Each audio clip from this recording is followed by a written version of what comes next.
I'd like to call our regular business meeting to order and ask our treasurer to call the roll. President Baker. Present. Mr. Brown. Here. Vice President Cole. Here. Ms. Gibbs. Here. Ms. Hudson. Mr. Peretti. Here. Ms. Reyes. Here. You have a quorum, Mr. President. Thank you very much. I appreciate that. And is Principal Greg Costello here in the room? All right. I'd like to ask you, Principal, to come up and lead us in the Pledge of Allegiance, if you don't mind. Very good.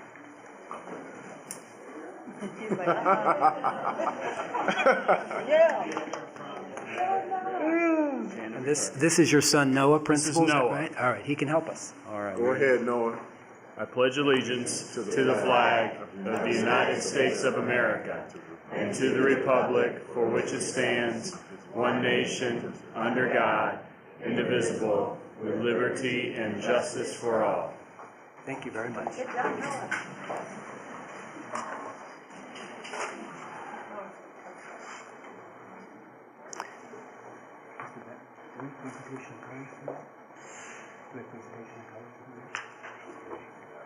No? Very good, we got it. All right, now Board Member Hudson will join us a little bit later. She's running a little late this evening. Our internal auditor is also unable to be with us. However, Mr. Kevin O'Connor is sitting in for her. Welcome. Thank you for being here. All right, now what I'd like to do briefly is just read through our agenda so we know the work before us this evening. So we will have a special presentation related to a new partnership shortly. We will then take public comment. I do believe we have 3 or 4 speakers so far. We will then hear from our superintendent and other direct reports with their reports. We'll also have a special recognition, after which we will take up our consent agenda. The board will then recess into executive session after announcements, and we will adjourn from there. So having said that, is there a motion that we adopt the agenda as presented? So moved. Second. Moved and seconded. Mr. Treasurer? President Baker. Yes. Mr. Brown.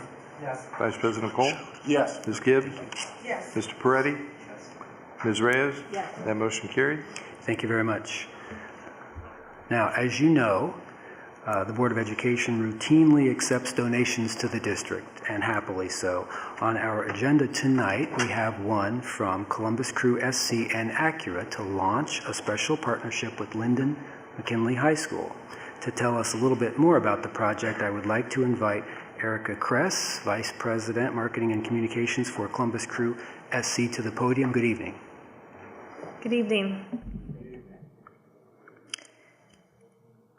President Baker, Vice President Cole, Dr. Good, thank you for having us today. My name is Erica Kress. I'm Vice President of Marketing and Communications for Columbus Crew SC. I'm here representing Crew SC and Acura today with our partnership with Linden McKinley STEM Academy. With me today I have from Linden McKinley STEM Academy, Principal Bland, Mrs. Mbalia, the STEM teacher, Deja Johnson, a 12th grader at Linden McKinley STEM Academy, Davion Williams, a 7th grader at Linden McKinley Middle School, and Henry Lee, the assistant principal of the middle school. Also with me, I have Matt Howes from Acura, our partner in this project.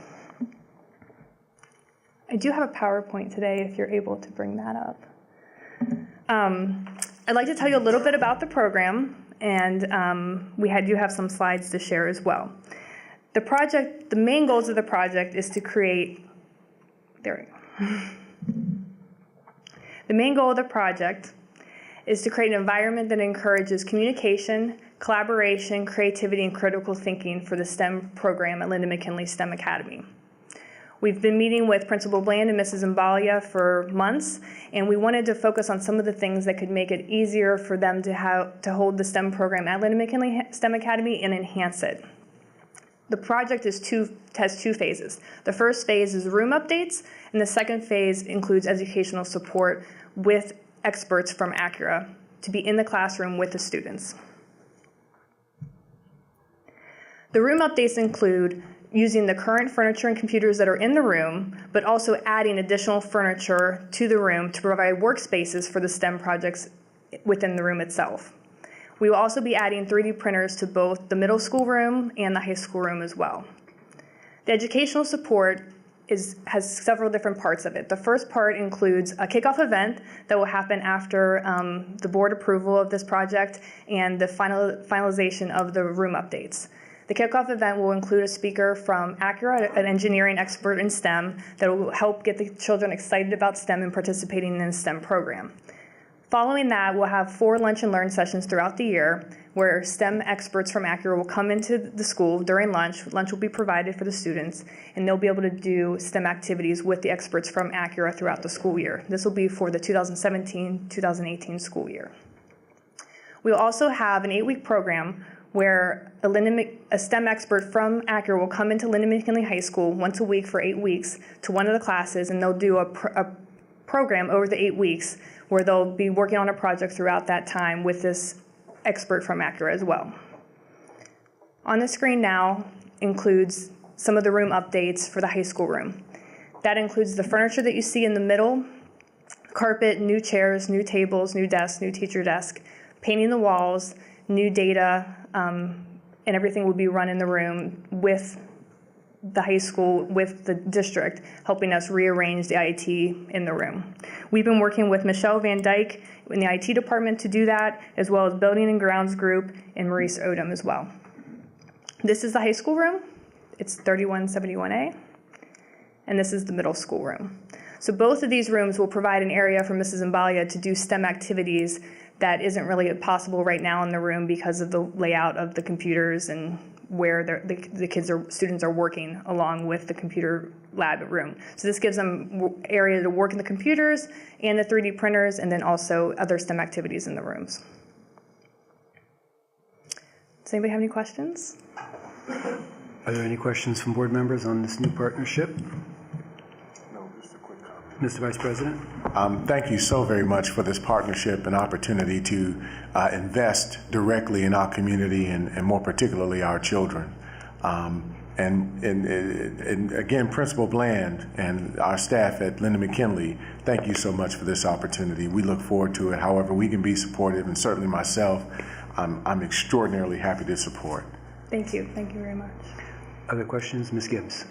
Thank you so much, and thank you for your quite continued support of Columbus City School Districts. You've done soccer fields and all kind of programs, and now we're doing this for STEM, so we really do thank you, and we really enjoy your presence in our district. Just a quick question about these rooms, and maybe this is to Principal Bland, but which students will be able to use these rooms? Is it the middle school, or I saw middle school and a high school.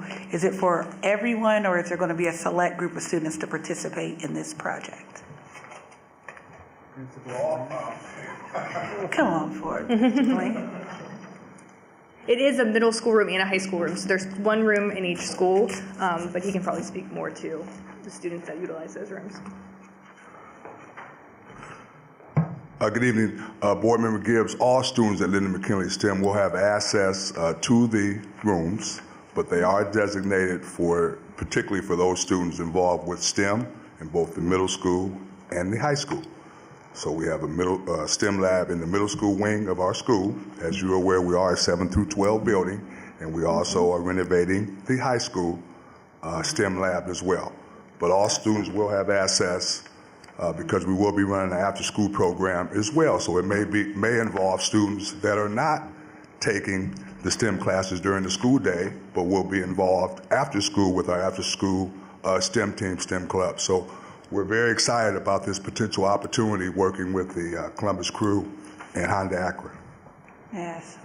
Thank you so much, and thank you for that. Are there other questions or comments from board members at this time? Mr. Superintendent? Thank you, President Baker. Could we ask the crew to speak a little bit to the work they're also doing with your soccer team and the soccer team's unique achievement this evening? Could you speak to that maybe? Oh, the Lyndon McKinley soccer team? Yeah, yes. we're very excited. So Our Columbus Crew SC Foundation has been working with the Lyndon McKinley soccer team for the past 2 seasons. I think it had been about 10 years since they had a soccer team at Lyndon McKinley STEM Academy, and the school and the AD had reached out, and there was interest from the students to have a team last year, and our foundation was able to work with the team and provide support for the team as far as uniforms and equipment, and our brand ambassador Frankie Haydock, who many of you are familiar with, helps coach the team, and he's a World Cup and Olympic veteran. So to have a World Cup and Olympic veteran, help coach your team with many students who had never played soccer before last year, and they finished the season 2-5-3 last year, and they finished this season 9-4-2, and they're hosting their first home playoff game tonight. So we appreciate you letting us go early on your agenda because we're all going to the soccer game tonight. So hopefully we have a big win over Licking Valley tonight. We're very excited about that. And we as well. appreciate your commitment not only to the athletic, but to the academic and the character building needs of our Columbus City School students. Thank you very, very much to the crew. Thank you very much. And it really couldn't be without the support of Acura that this project would happen. It's not only their expertise, but it's their support financially as well. So we really want to thank Matt and Acura for that as well. So thank you. And before you leave, Ms. Kress, what we'd like to ask is for everyone who's involved to come up here for a picture. Okay, so great. Staff and students and you and the representative from Acura and board members and Okay, superintendent. great. Let's Thank you. stand right here.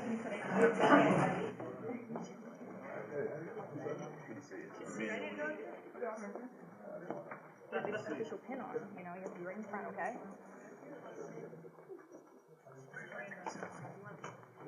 Yeah.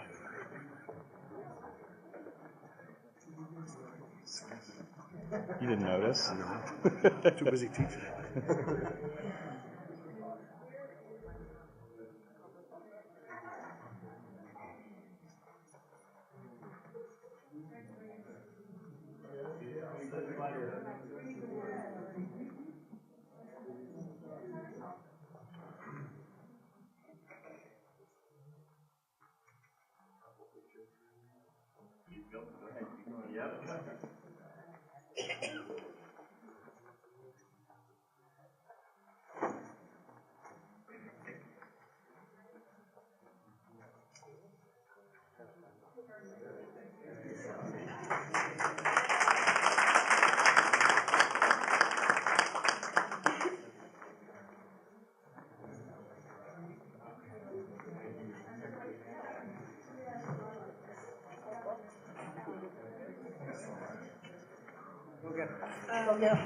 Thank you, Mr. Benny Clark. Is Mr. Vincent Clarino in the room? I'm sure you were involved with this as well. Thank you, sir. Thank you, everyone who's involved.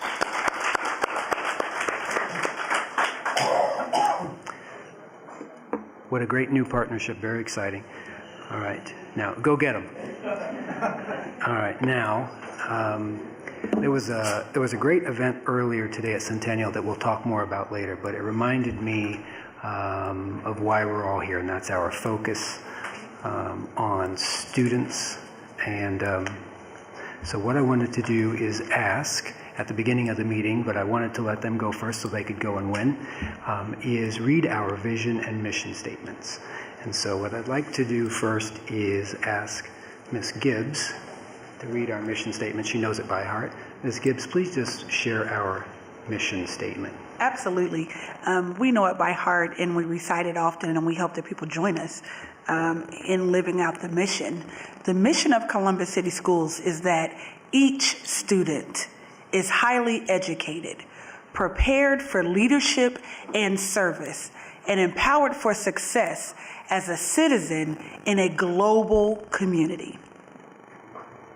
Thank you, Ms. Gibbs. Thank you very much. I like how we emphasize each student, each student. I'd like to ask the Vice President to share our vision statement. Yes, Mr. President, before I do that, let me say thank you for your leadership in years previous, along with the superintendent and the administration, to work very closely with this board to put together this. We did this over about a year's worth of strategic planning and discussion. This vision statement of Columbus City Schools is to be a world-class model of public education that prepares members of our community to reach their fullest potential. Thank you. just as a way to refocus us. Thank you very much. Thanks for your attention. And now let's go on to public comment. We do have one speaker with us this evening, and I will call the speaker's name, and then I'll ask you to approach the podium. You will have 4 minutes to address the Board of Education. Our speaker this evening is Ellen Abdur-Rahim. Topic: police involvement at schools, board action, file a complaint against the Columbus Police Department. Good evening. Hello and good evening, President Baker, Vice President Cole, Treasurer Bahorik, Internal Auditor Smith, members of the board, and Superintendent Dr. Good. My name is Ellen Abdur-Rahim. I come today as a concerned resident of Columbus, Ohio. There was an incident today in a Columbus City high school where a fight broke out and students were pepper sprayed by local Columbus police. I'd like to know if it is a part of Columbus school policy to allow police to mace students whom are, as you all know, are minors, instead of de-escalating the situation and breaking up the fight. I went to school with the resource officers, and they were able to de-escalate situations, so I don't see the difference between then and now, and I'm only 30 years old. Excuse me. I just feel that for students to be traumatized and be induced by chemical warfare, because that's what pepper spray is, especially at close range, and for it to hit innocent bystanders is pretty excessive and traumatic. And there were also eyewitness accounts that stated the police did not try to break up the fight, yet they immediately pepper sprayed the students. What kind of message are we sending children if they do not feel safe and are treated as if they are criminals? What message are we sending to the parents if they are not contacted when traumatic incidents occur at the school? School is supposed to be a safe haven for children where they are able to learn and feel safe, not only around their peers, but school administration and any security officer, police officer as well. What is the school board willing to do to ensure that children are not traumatized by the police or any school administration in the future? What are you willing to do, and what kind of trauma counseling will be available now for those students that had to go through the trauma of not only the fight, but the reaction of the excessive force used by police officers? Why are police allowed in schools with children if they will only use excessive force, as seen today by multiple students? Violence only begets violence, and things need to proactively change in order to reduce the violence and ensure the safety of our students. Thank you.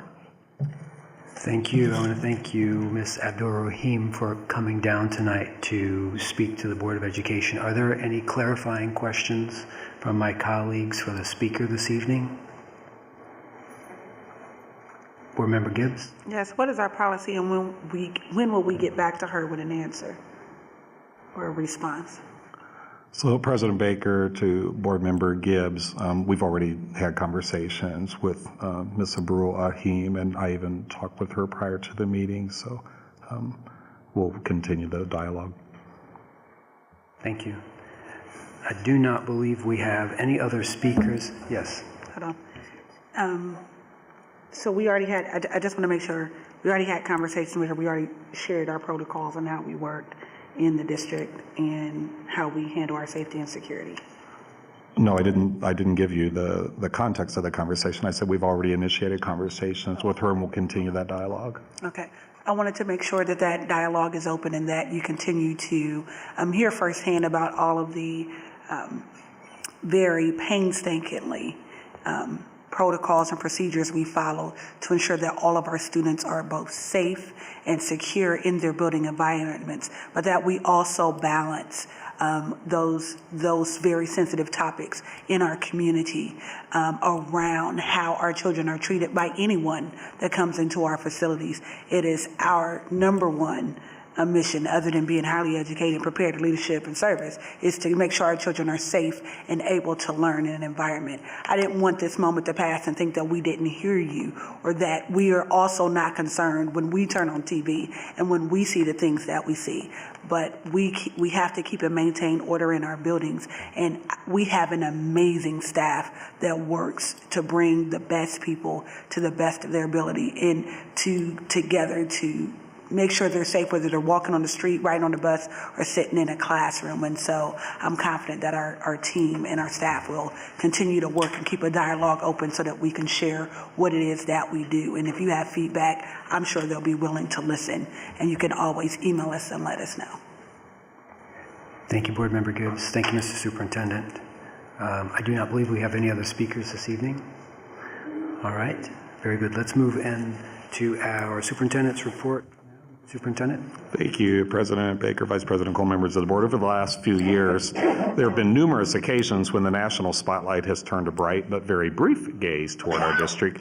These days, however, the efforts here in Columbus City Schools to better serve and empower our students for success now regularly garner national attention, and we are more frequently leaders and barrier breakers at the national level.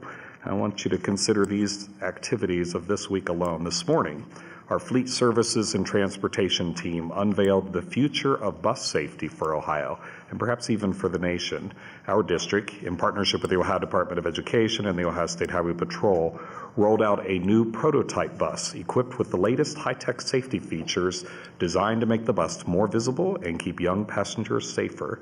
And these new school bus safety features are being tested for the first time on Columbus streets, and depending on the results and feedback, could be an option for all new school buses in Ohio. I won't get into all the specifics. The prototype Columbus school bus features a new high visibility package that includes LED bright amber and red flashing lights on the front of the bus to notify oncoming traffic when a bus is slowing or coming to a stop. It has large reflective striping on the back of the bus, making the bus more visible in the dark from a greater distance to prevent rear-end collisions, and bright white LED ground wash lights along the sides of the bus to give the bus driver a better field of vision when students are walking next to the bus. In addition, the inside of the bus is equipped with new safer seating, including 2 rows of integrated booster seats with seat belts for younger, smaller students who might typically travel in a child safety seat in a normal passenger car, and 2 rows of 3-point safety seat belts like you might see in your own cars for student riders of all sizes. Over the next 3 months, the district and the Ohio State Highway Patrol will monitor and analyze data from a safety standpoint, including how motorists react, and also measure usability, costs, and practicality. In November, our prototype bus will also take the center stage at the National Conference for the National Association of Pupil Transportation, which is being held right here in Columbus. And after the testing is complete, these additions will be submitted to the state to become fully approved options, which means these safety features that were first debuted on a Columbus City school bus could potentially be a construction standard required on all future new buses. And if one national event wasn't enough for one day, our district also welcomed the national debut of a special mentoring and engagement effort around self-expression and inclusivity, all headlined by Grammy award-winning musician John Legend. The senior orientation program was piloted first here in Columbus City Schools at Centennial High School, in part because of proximity to John Legend's hometown, but also thanks to the leadership of Principal Stephanie Porta and Assistant Principal Kay Fields Battle. The effort was developed by expert award-winning poet and national author Carlos Andres Gomez, and the program today rallied seniors to take a mentorship role with underclassmen that shows them there's no one way to be a man. Over the past month, both performers mentored 3 of our Centennial students over Skype, and today those students took stage in a series of powerful performances, both musical and spoken word poetry. And this wasn't just entertainment for our Centennial students. These young people were encouraged to foster an environment of inclusive masculinity and help fellow students address real challenges, such as pressures to conform, and to support others in having the confidence to express your true self and break free from outdated stereotypes of masculinity. Words cannot express how proud I was of our student performers and the messages they brought forward. John Legend could have picked from any district in Ohio or around the nation, but he and his team chose Columbus City Schools. Another organization chose to partner with our district, and it will make headlines later this week when we officially announce a partnership with the NCAA and the Columbus Sports Commission to promote grade-level reading. As you may know, Columbus will play host in March to the Women's College Basketball Final Four. Hosting this kind of major sports event is proof that the city of Columbus is now a major player on the national stage. And the selection of Columbus City Schools to host a special partnership on reading called Readers Become Leaders is proof that national organizations such as the NCAA want to be a part of our spirit of success. So starting in November, just as college basketball season gets underway, students will be able to go online and track their reading minutes. And every student will have an opportunity to earn prizes each month based on their total minutes of reading. We'll recognize readers in each classroom, in each school, and across the district. And just as exciting, the Readers Become Leaders effort builds a connection to the fact that Columbus is hosting the Women's Final Four. So throughout the fall and winter, it's our hope that we will see current and past women's basketball players, scholar athletes from schools across the state and throughout the country, serving as ambassadors for reading in our classrooms and as role models to our young people. Our improvements in grade level reading have always been the result of an all hands in team approach, and with this major national partnership with the NCAA, we add the hands of nearly 500,000 college athletes to our efforts. So those are just some of the examples of national recognition and national leadership that our district is fully engaged in every day. And many of these types of examples will emerge as many of us head to Cleveland later this week to speak as part of the National Council of Great City Schools Conference. We don't go there simply to brag about what we do, although there's nothing wrong with a little bit of bragging. I truly believe that we have both the opportunity and also the obligation to take these types of leadership roles at the state and national levels because of our size, because of the experience and the expertise we have on staff, and because our students and our families deserve to have the best in the nation. And being the best and being a national leader requires that we never rest on our laurels. So we are always looking to innovate and grow. So it seems appropriate now that I pause in my report and ask Cherie Wells to come to the podium to share a deeper look at the reforms and innovations in our high school curriculum and in school climate. And this presentation is a build-off of a similar presentation given at the Innovation and Reform Committee led by Chair Ms. Gibbs. Cherie? Good evening, President Baker, Vice President Cole, board members, and Dr. Good. Good evening. I am super excited to be here and to have the opportunity to represent the Innovation and Reform Committee. As an employee and an alum of the Columbus City Schools and a parent, most importantly, of 2 young people in our district, I'm very proud of the work that we are beginning in terms of reimagining our high school. Throughout the next few slides, I will share with you the current work of our committee and our next steps. But first, I would like to share with you a video. If we can get our PowerPoint up.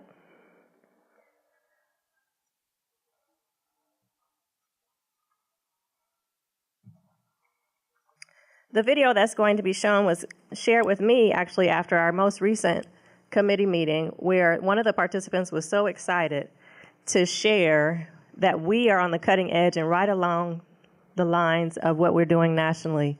And so let me just share this quick video. It really speaks to the work of the committee, what we're doing, and why. This is America in 1900. This is a car in 1900, and a phone, and a high school. This is America in 1950, and a car, and a phone, and a high school. This is today. A car, a phone, a high school. Whoa, back up. So cars are now this, and phones are now this, but high schools are still that? American high schools are based on the same model, and it's been over 100 years. Wow, that's a long time. But why? In 1900, it made sense for high schools to prepare students for that. But in 2017, shouldn't they be preparing students for this, and even this? So why are we still granting diplomas based on the time a student spends in a seat? Why are we still using the Carnegie Unit, which was developed in 1906 and says the formula for learning is 4 years sitting at a desk multiplied by 1 subject taught at a time equals students ready for the future? All questions XQ the Super School Project asked America to help answer. There was a competition. Not that kind of competition, this kind. The kind where communities across the country come together to rethink high school. So every student, everywhere, can be prepared for the future. And that's big, like really big. Like the largest open call in history to redesign high school big. This is the hard work that went into it. 10,000 people across the country became school builders. And thanks to them, there will be brand new ways of teaching and learning. starting with America's first super schools.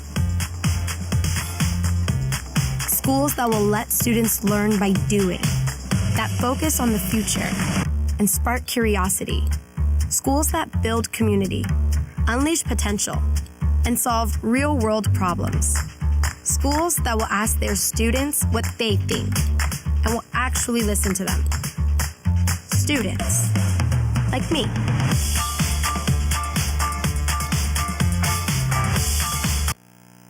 All right. So we are on a quest. We, the members of the Innovation and Reform Committee, we have to change some things. And so I'm really excited to be a part of this work and to share where we are in our processes. It is our goal. We believe that it will be easy for us to have super schools, but beyond that, we are wanting to fulfill both our mission and our vision. We are expecting that we will be the world-class model of public education, and that we will ensure that every student who is prepared for leadership and service and empowered for success as a citizen in the global community. We believe that we can create opportunities and experiences that will develop young people who know how to problem solve, who know how to collaborate, who know how to think critically, to know how to communicate effectively, and to know their place in society and their responsibility within it. Those are our goals. What you see before you is the portrait of the graduate. The committee on March 14th met and identified, outside of all of the technical skills that we want our students to graduate with, these professional skills are also essential. And this is a part of the vision that we've already begun. The work that we've done has spanned over 6 months. We started in February 2017 with a kickoff and an understanding of why we're doing what we're doing. And that led into the portrait of the graduate that you just saw. And there's several different things that I'll continue to cover with you to highlight what we've done throughout the 6-month process. February 15th, we began with the why. Why do we need to innovate high schools? You saw part of it from the video, just where we are as a society.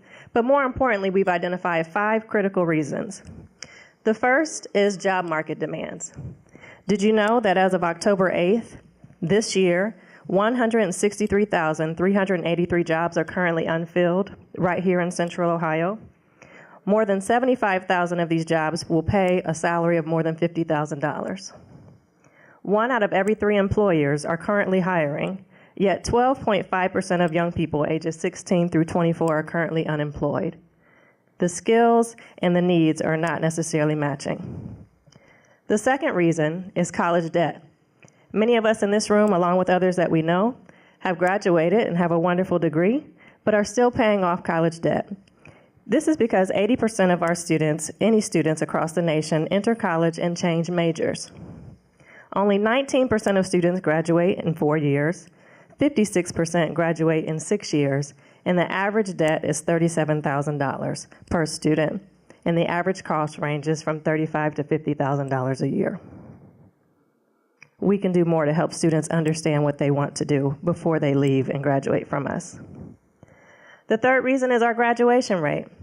Our most recent data shows us that 74% of our students graduate in 4 years, 80% in 5 years, and our goal is 100%. We have to create options that will allow kids to stay focused and stay in our programs and get the skills that they need in order to graduate with their high school diploma as a minimum. The fourth reason is the new graduation requirements. The state, fortunately, has changed options for our students and now recognizes and allows students to graduate through 3 different pathways. The first being passing end-of-course exams. The second being passing college entrance exams, and the third would be passing industry credentials or a career-related set of exams. With that in mind, it pushes us to really think about how we are best supporting our students in reaching those different pathways. And last and most importantly, our students' needs and interests have changed. Think about this. How many of you know a student, a young person who can work your computer or your cell phone better than you? Think about when you were younger. If you didn't know an answer, how did you get information? Some of us went to the library. Some of us had an encyclopedia. Remember the days of encyclopedias? But think about our young people and even ourselves. If we don't know something today, how do we find information? Ask Google or search on YouTube. The information that teachers need to present is very different now. Access to information is at students' fingertips, and the way that they learn and the way that they engage with learning is very different. As a part of our process, in terms of our visioning, we really wanted to seek out what our students felt and what they wanted. In so doing, March 29th through the 30th, we met with several of our students, and they shared with us their insights. They shared with us that 74% of them want to go to college, but 34% really have no idea what that means or how to get there. They shared with us that when they're sitting in their classes, only 8.9% say they were engaged. They also said that they're most interested in schools that would allow for personalized learning, entrepreneurships, and for each high school to have its own pathway so they can explore their own learning. And to make things interesting, they wanted partner work, engaging activities, field trips, real-world connections, and greater use of technology. So with all of this information in hand, we continue the visioning process. We continue to brainstorm how we can move away from that top picture, students who are bored and just sitting there listening to someone drone on, to students who are engaged and experiencing the real-world experiences and skills that they need to be successful. Throughout the process, we watched several videos that kind of led to an understanding of what our future society will look like, what some of the possible classrooms could look like. We also researched some of the most amazing and innovative high schools around the world. That led to our own brainstorming. On April 11th, the committee brainstormed a whole host of ideas, everything from aviation to NASCAR, to coding, to entrepreneurship, to teacher-led and personalized learning, and everything in between. As a part of this process, we also wanted to ensure that not only the committee's ideas were relevant to students, but we wanted to ensure that they were relevant to the greater community. So we developed a focus group that had our business leaders, our faith-based partners, and other community leaders to share ideas as well. They came up with a whole nother list of ideas. Many were similar and some were different. And finally, in June, we came together, both the focus group and the committee, and narrowed the ideas. In that June meeting, we shared the ideas and identified which ones overlapped, which ones were most aligned with the portrait of the graduate, which one most supported the ideas of our students' interests and needs, and which ones we felt like would be feasible in order to present forward. We also shared our findings with Dr. Good, who has been a strong proponent from the very beginning of advocating for change, and he shared insight into how a lot of the ideas were currently aligned with district initiatives and community programs and continue to champion and support that work. Which brings us to this year. The work continues. On October 10th, we had our first meeting of this year, and of all of the ideas that were presented, we began to narrow the focus. And our plan is to identify those schools or school programs that we feel like would make the most impact on where we're trying to go. Our next steps are to develop a focus group of parents and get the community and the parents' voice involved, and also then to go through a SWOT process where we'll look at each idea and identify the strengths, weaknesses, opportunities, and threats to be able to move forward and present to you at a later date. In closing, I would like to thank Dr. Good, Board Member Gibbs, President Baker, and Dr. Stanford for their leadership, and invite all of our members, anyone who's participated in the process, to please stand to be recognized.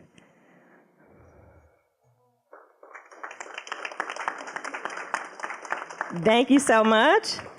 We've had a great time so far. I'm looking forward to the next steps, and I leave you with this quote: "The future is ours to create. We're looking forward. Let's reimagine it together." Nicely done.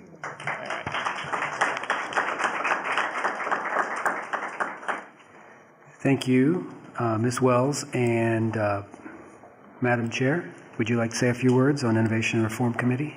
I echo the sentiments of Mrs. Wells and really do thank our entire team, Dr. Good and Dr. Stanford and Ms. Gillison and everyone who has come together to really help us focus. And your insight, Dr. Good, has been tremendous in putting our best team forward to help gather all of the ideas from across the community and from very different cross segments of people to help us really think about not just the buildings. When we were in the middle of the facilities master plans with Mr. Peretti, we really talked about where is the building going? But this process is talking about what's going in the building and what that will look like. And so very excited and glad that we have you, Dr. Good, still leading the charge and making sure that we are thinking about the next best programs for our kids. I think the opening video hit the nail on the head. You know, it's just not going to look the same. If we want to produce the next generation of thinkers and learners, then the way we deliver our high school education, and we'll get to middle school soon. I see you, Ms. Cosin. We'll get down there too. But starting with high school, the way we deliver it and what we deliver should always be at the forefront of our mind, and just think it's a tremendous partnership with the administration, our community. The city weighs in. Mr. Remy's there, Ari's there, Ms. Johnson, the CA. It's a cross section. Fraternities, sororities, all type of people really took part in this process. So I will say we're not done. Now that we have a list of programs, we're going to vet them thoroughly and talk about the mission of this committee, which is what is the feasibility of implementation? What would that cost? What does that look like? What is the human capital needed to pull it off? And is this something the students want? And so leading with that student survey, which Ms. Wells can make available to you as well, we think we have a great roadmap for really bringing some more innovation to our district. Thank you very much. And thank you to Board Member Gibbs and Ms. Wells, as well as members of the committee and the focus group and everybody else who's been involved with the Innovation and Reform Committee. And this is a great report. I know it's not the end, but we appreciate all of your hard work. And any questions from board members on that report? Yes, Board Member Reyes. Thank you, President Baker. Very excited. Thank you, Board Member Gibbs. Just two real quick questions. I know that you'll give us more information as we move forward, and you've been updating us on the committee work. Are we looking at some of our current classrooms and some of our teachers who are currently being innovative in those classrooms and maybe learning, sitting in, understanding that perhaps we're doing innovative things now? Yes, I'm glad you said that. So we started this work back, actually not necessarily on high school reimagination, but when we start looking at our programs, and we were working with Ms. Gillison on what are all the programs that we offer in the district, and we start looking at what we already had, and this work grew out of, okay, so what's missing? So we have arts. You can't fight us on the arts. Columbus City is amazing.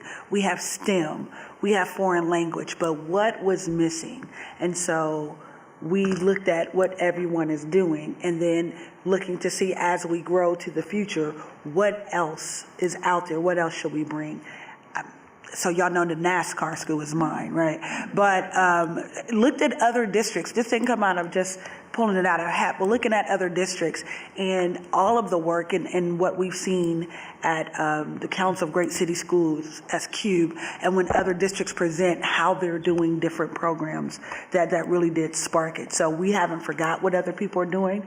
We're looking at what can come to scale, and then what can be the next, Echo Kenwood, what could be the next Fort Hayes, so it's a matter of really filling in the gap. And thank you. And have we looked, and I don't know who answers this question, but have we looked at possibly even starting some pilots now to try some things out? Obviously, I mean, as we look at your other presentation, just looking with the crew, reimagining even the makeup of a classroom is part of, I would say, innovation. So are we entertaining having pilots now so that we're not falling behind and we're kind of being experimental now? Yes. So Dr. Good and his team, they're always thinking about pilots and programs to put together. I would say this is more the long-term thoughtful approach of not with just, my big thing about pilots, they take off, but when do they land? This is about not just coming up with something that goes for 1 or 2 years, but what is the next thing we're going to invest in? So before Innovation and Reform, it was called the Innovative Schools Task Force. You remember that, Dr. Stanford? And from that task force came the boys' school, the girls' school, STEM, the foreign language academies. So we're looking at this work as not the sprint, but the marathon to what we're going to bring and commit to, forever. So not just pilots, because Dr. Good, they have stuff cooking all the time, but what will be that next high school that we want to propose? And we'll leave the whole facility part, to someone else, but what is that programmatic piece? So we're taking our time to be long and thoughtful about that. Would you say, Dr. Good? Thank you, President Baker, to Board Member Reyes and Board Member Gibbs. Absolutely. And so let me just point out 3 quick examples, if I could. Last year, we piloted a program on entrepreneurship and project-based learning at our Opportunities for Success setting. Doris Corda brought that to us from Cleveland, and both Donato's and Crane Plastics helped to underwrite that. And this year, we're scaling that to many more sites, and again, without the board having to make additional investments, but from partner investments, we're going to be able to take our best practices from that and scale it across the district. Another example is Partnerships Make a Difference, which is service-based learning and project-based learning, and we pilot that in a number of schools, elementary through high school. It really leads to that whole service above self project for high schools. But again, we wanted to make that more of an integrated part of our curricula across the district. And again, so that we weren't tapping our very limited resources, we've been working with AEP, and they're actually hosting somewhat of a fundraiser here shortly to allow us to continue to scale that across the district. So there's even exciting ones, and I don't want to let too much of the cat out of the bag, but there's some of these that you think, wow, this almost seems unfeasible. That we have some partnerships that are very interested in investing and making those pilots grow across the district. But again, I think the board has been very gracious in supporting our efforts over the past 50 months in piloting something small, learning where those foxholes are so that when we scale, we're not making the same mistakes. And we're getting big results and big wins in very quick ways in that fashion. So yeah, we've got a lot of pilots going on, and we're making them happen district-wide. So, and again, it's a credit to the faculty and staff in those buildings and to the building leadership, which will be my last comments tonight when you're ready. Any other questions or comments? Board Member Hudson. Thank you, President Baker. This is one of those times when I do wish we sat more in a circle. I can't see anybody. Congrats to Innovation Reform Committee. Great work. I would say too, I think it really lends itself to inform our next chapter of review on the facility side, because just like kids aren't going to be the kids. It sounds very clear. It isn't about sitting in a row in a classroom.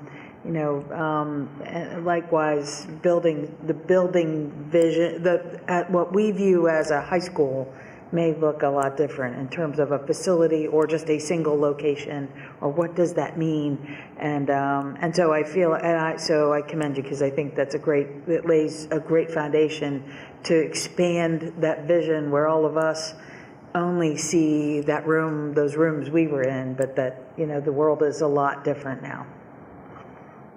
Good point. Mr. Vice President. Kudos again for the work of your committee thus far. I look forward to what's to come. I do see those opportunities for continued innovation. Indianola, in formal K through 8, for example, makes some great innovative uses of space.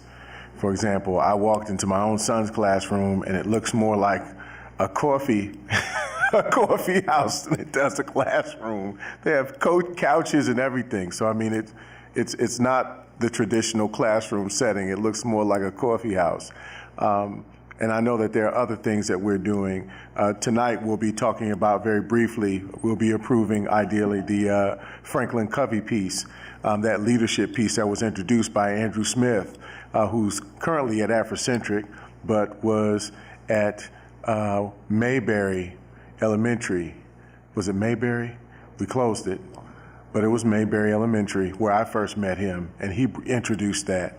And that's a leadership piece that our students are being introduced to that provides leadership training and development for youngsters and the staff that teach them.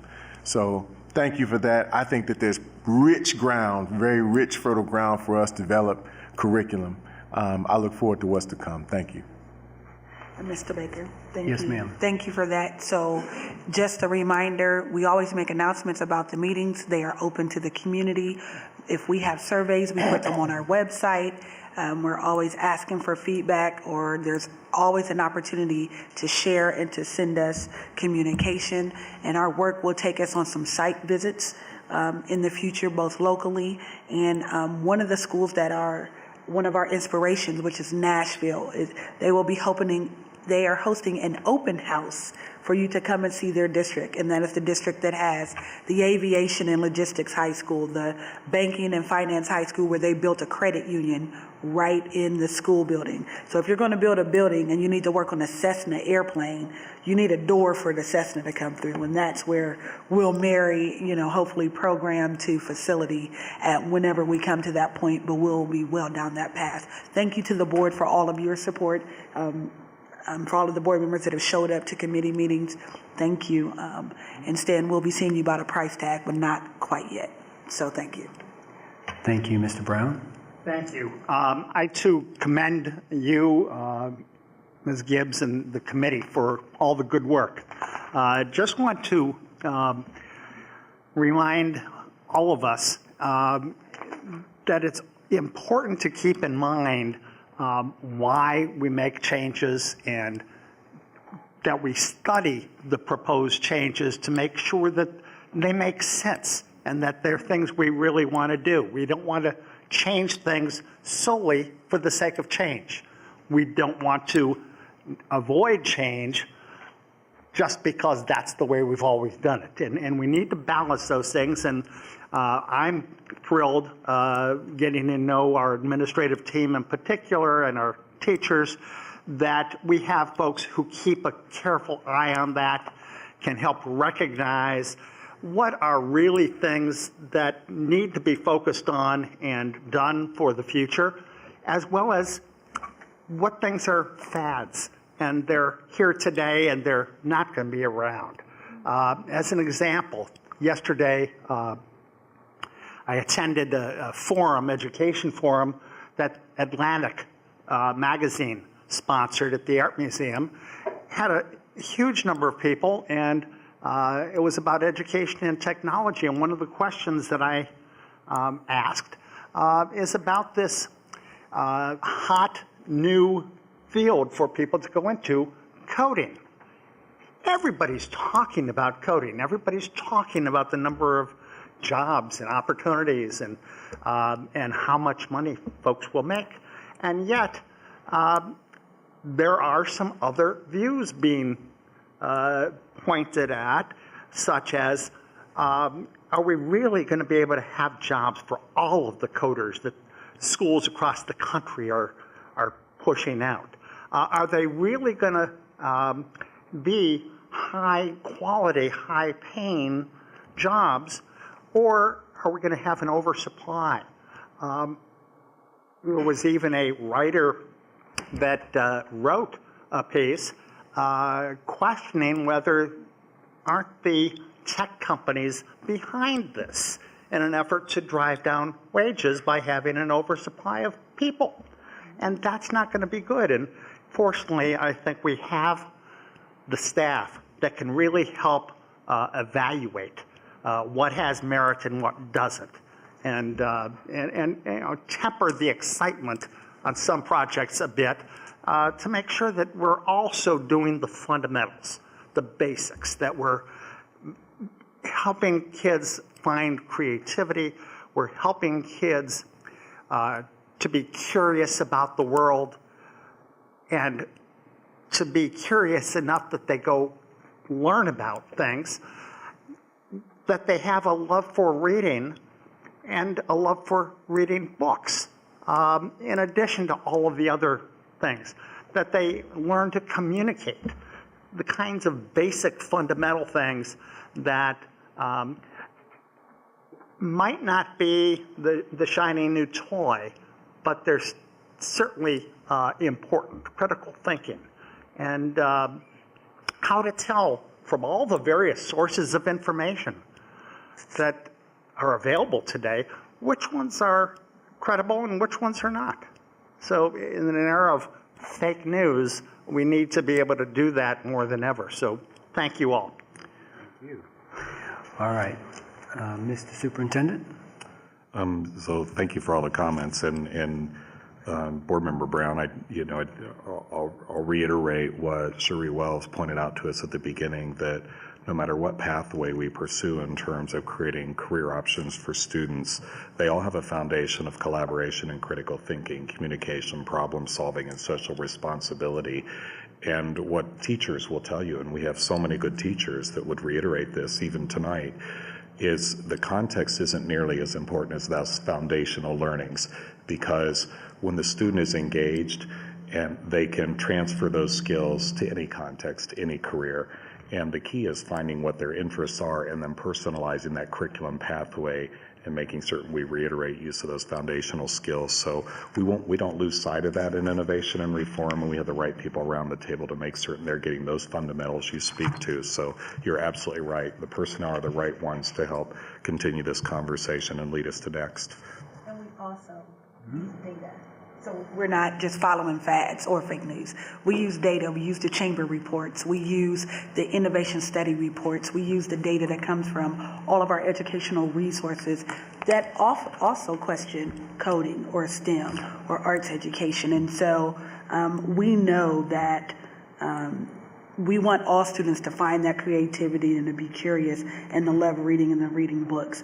And we do temper our excitement on the things that some may deem outrageous, but many years ago people thought, studying science was outrageous, or believing that you could separate some subjects one from the other. And so I'm confident that our staff will address the things that you have brought up, but know that we go slow so we can go far, and that each one of our steps are measured, and that we're not just looking at going from 0 to 100, but thoughtfully, carefully, and most importantly, with our number one customer in mind, which are the students, making sure that we meet their needs and we meet their possibilities, and that we don't use limited thinking to limit their possibilities when they can go probably much further than any of us could imagine. So we'll continue to give them the sky's the limit within our budget.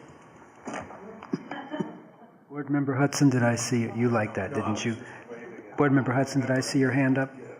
Yes, I guess to Board Member Brown's point, I think, are we coordinating or collaborating and being instructed by also the regional education on future job markets and trends? I mean, that I thought we were very connected to that.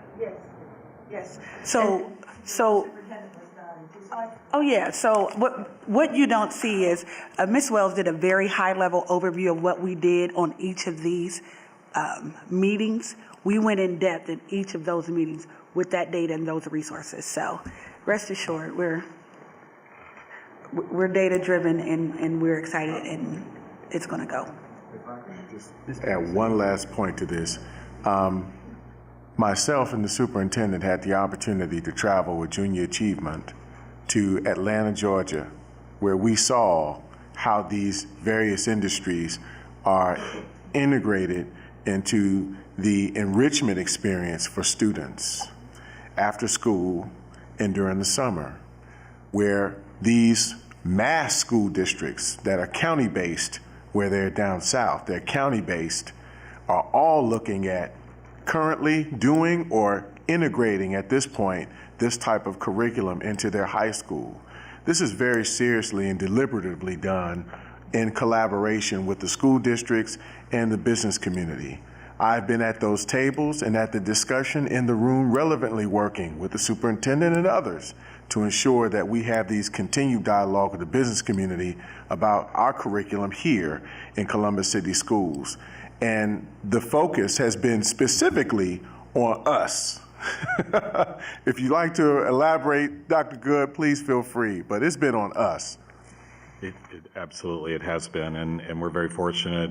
We have so many very capable professionals involved in that conversation, not the least of which are Sandy Donald, Cherie Wells, Colleen Boyle, And we are rewriting that curricula and tailoring it to the needs of a very diverse student body, including over 7,000 new Americans that may not have English as their first language that would experience this finance park through very different lens than English-speaking individuals would. So we've also been very intentional in saying that we need to broaden our perspective as professional educators, that they're not just age 5 to 18, that it's cradle through career, and people are continuing to retool themselves and retrain themselves for the workforce.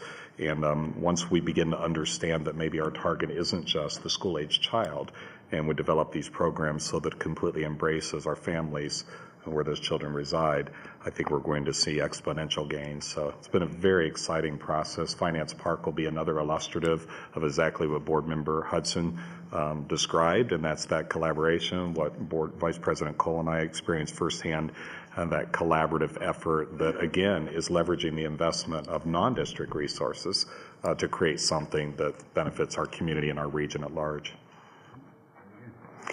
All right, thank you very much. On that, Ms. Superintendent, back to you.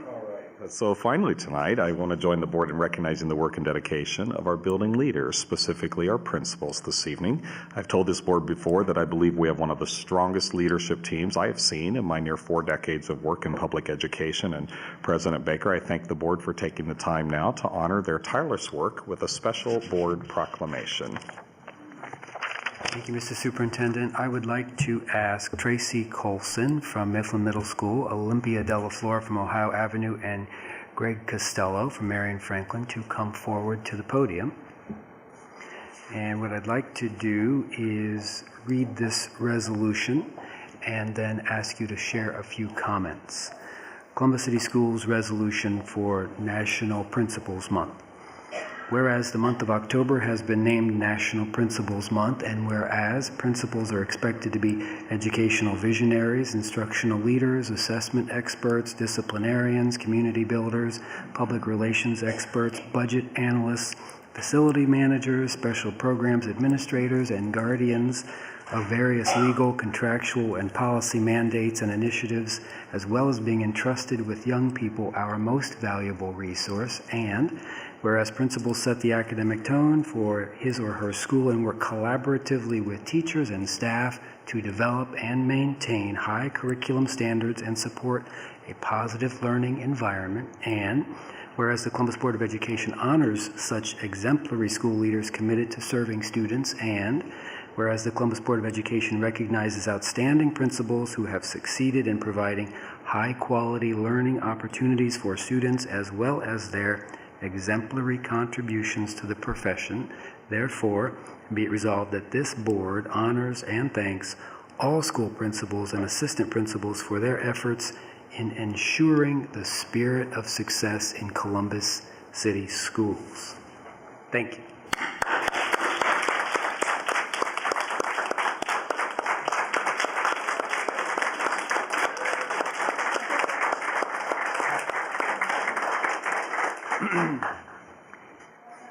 Share a few words.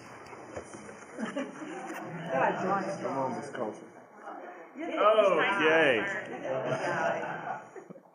President Baker, members of the board, Dr. Good, thank you very much on behalf of these 2 wonderful principals behind me and the colleagues that we all work with every day, our teams. I think they would all say it comes down to the people we work with. It's not the people that work for us and the relationships that are built inside these schools that allow us to be as successful as we are. So thank you very much. Thank you very much. And any of my colleagues have any comments before we pose for a photograph? Ms. Gibbs? I've been in every single one of these buildings, and I've seen every one of you in action. You are a wonderful representation of all of our principals at the elementary, middle, and high school levels, and know that leadership matters. And so it is what you do every day, the culture and the expectations you set. You see our parents and our number 1 customers every single day, and we thank you for all that you do and for all the jobs they left off that, they left off that page that, we've seen you, braid hair, give clothes, run on the field, and all the dares you do to raise money, to pie in the face, and the dunk contests. thank you for that, because Ms. Gibbs isn't coming to the dunk tank. But I appreciate all that you do for our parents, our friends, and being our community ambassadors for all of our partners. We really do appreciate it. Any other board comments? Board Member Reyes? I just want to say thank you also. I mean, I echo Mrs. Gibbs. It's great to go into a school or drive by a school and see the principal out there hugging our kids, giving them high fives. And, you know, we always get reminded of those stories where our children may come down from whatever's going on at home, or down from maybe they just got in a fight with their sibling, or maybe one of their friends just said something bad, and then they see you smile and give them a high five or give them a word of encouragement, and that really makes their day, and it gets their day going. Down to those kids that just want to celebrate with you, and you have an opportunity to do that. Sometimes it's hard when you get an A, and I mean, I remember my mom. I mean, she only went to second grade, so sometimes when I came with an A or I had some good news about school, it wasn't something that she kind of understood. She said, "Yay!" But you know, she was, "I'm proud of you," but she didn't really fully understand what a lot of that work meant. But when my teacher came by, and for me, it was more important to get that hug or that great word of encouragement from my teacher than it was for that A that was on the piece of paper. That's just a letter to some of our kids, but knowing that they made you proud, I mean, it's wonderful. So I also want to echo and thank you for all that you do for our kids. Thank you, Mr. Vice President. Very quickly, I just want to personally say thank you for gifting the best of who you are and inspiring your staff and those around you to do the same. That is what I define as being leadership. It begins with you all on the building level. I thank y'all for the environment, and I know what each and every one of you have done. I know about the clothes that you prepare for students so that when they need uniforms and they don't have it at home, they can walk right into your building at Mifflin Middle School and get that. I was there when you graduated a student who went to the Citadel at Marion Franklin. I went to your school and saw the incredible parent engagement that took place in that building, in a place where kids felt safe, in a neighborhood with a lot going on around them. And there was rich learning as well. I too have been in that building. Thank you for establishing that culture that creates that spirit of success for this district. It starts with you. Thank you. God bless you. Picture time.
Mr. Superintendent, does that conclude your report? It does. Thank you. Thank you very much. Again, thank you, principals, for all the hard work that you do in your buildings. We appreciate it a great deal.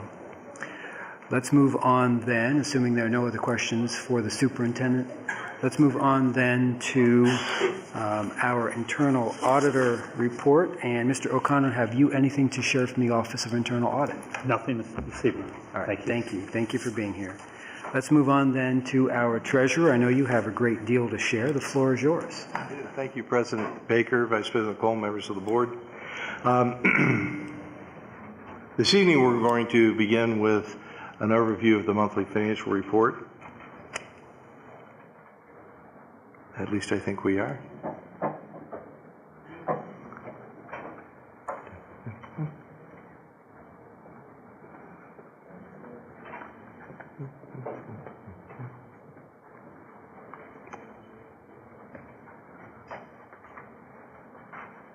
And there we go. This is the monthly financial report for September. This report was reviewed by the Finance and Appropriations Committee, which met last Thursday. Through the month ending September, you can see that we continue to have revenues run above plan, about 6% above plan, about a $20 million variance thus far, and expenditures are running under plan by about $7 million, or about 4% under plan thus far.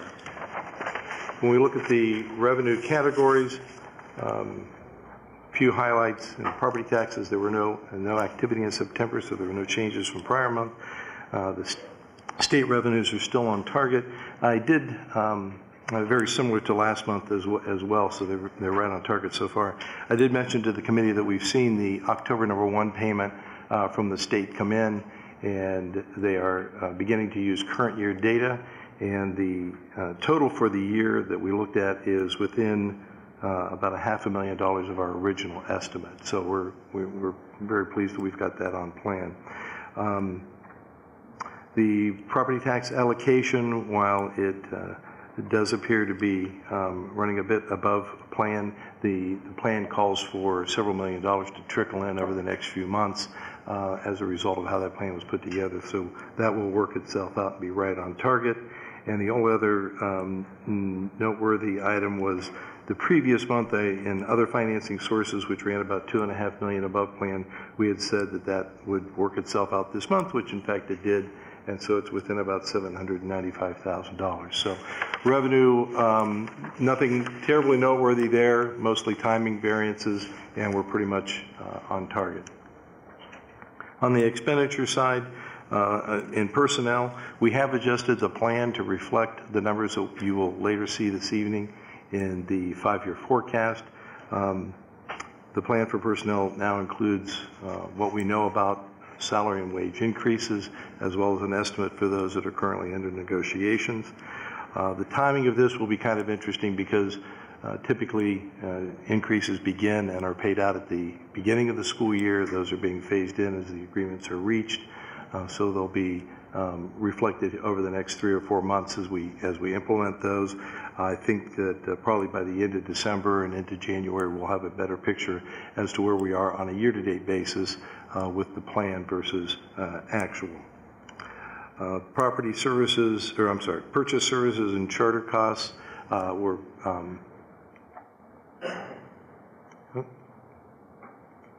I'm sorry, there we go. Purchase services and charter are still on plan, essentially the same variance as last month.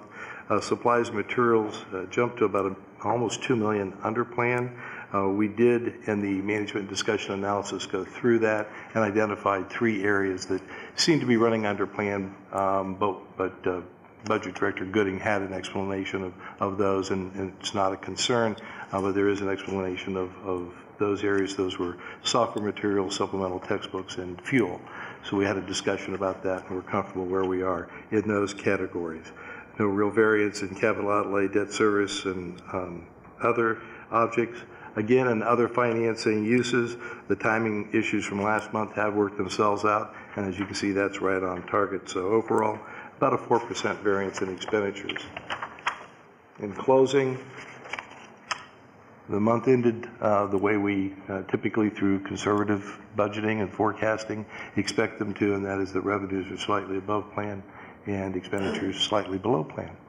That's how we concluded the report for September at the meeting, and that concludes my report on this portion for this evening. Any questions for the treasurer on his report from board members? Yes. President? Thank you, Mr. President. Thank you so much, Treasurer Horick, for this initial report here. Just a quick question. I saw where we were slightly above plan or slightly elevated in the personnel expenditure. Can you explain that a little bit? Maybe I misread the slide. I think it's right there. It's under plan. Oh, it's, okay. Plan's on the left, okay. actual's on the right. Forgive me. That's okay. I'm misinterpreting, but thank you. And whether or not that continues is how we phase in what we're getting to over the next few months. So I think we'll be pretty close on to plan. Okay? If there are no other questions, then let's move on to the star of the show, which is the 5-year forecast. And after all of the exciting, uplifting things we've heard this evening, we get to do the 5-year forecast. Let me begin. This is the 5-year forecast, the hard copy of the document.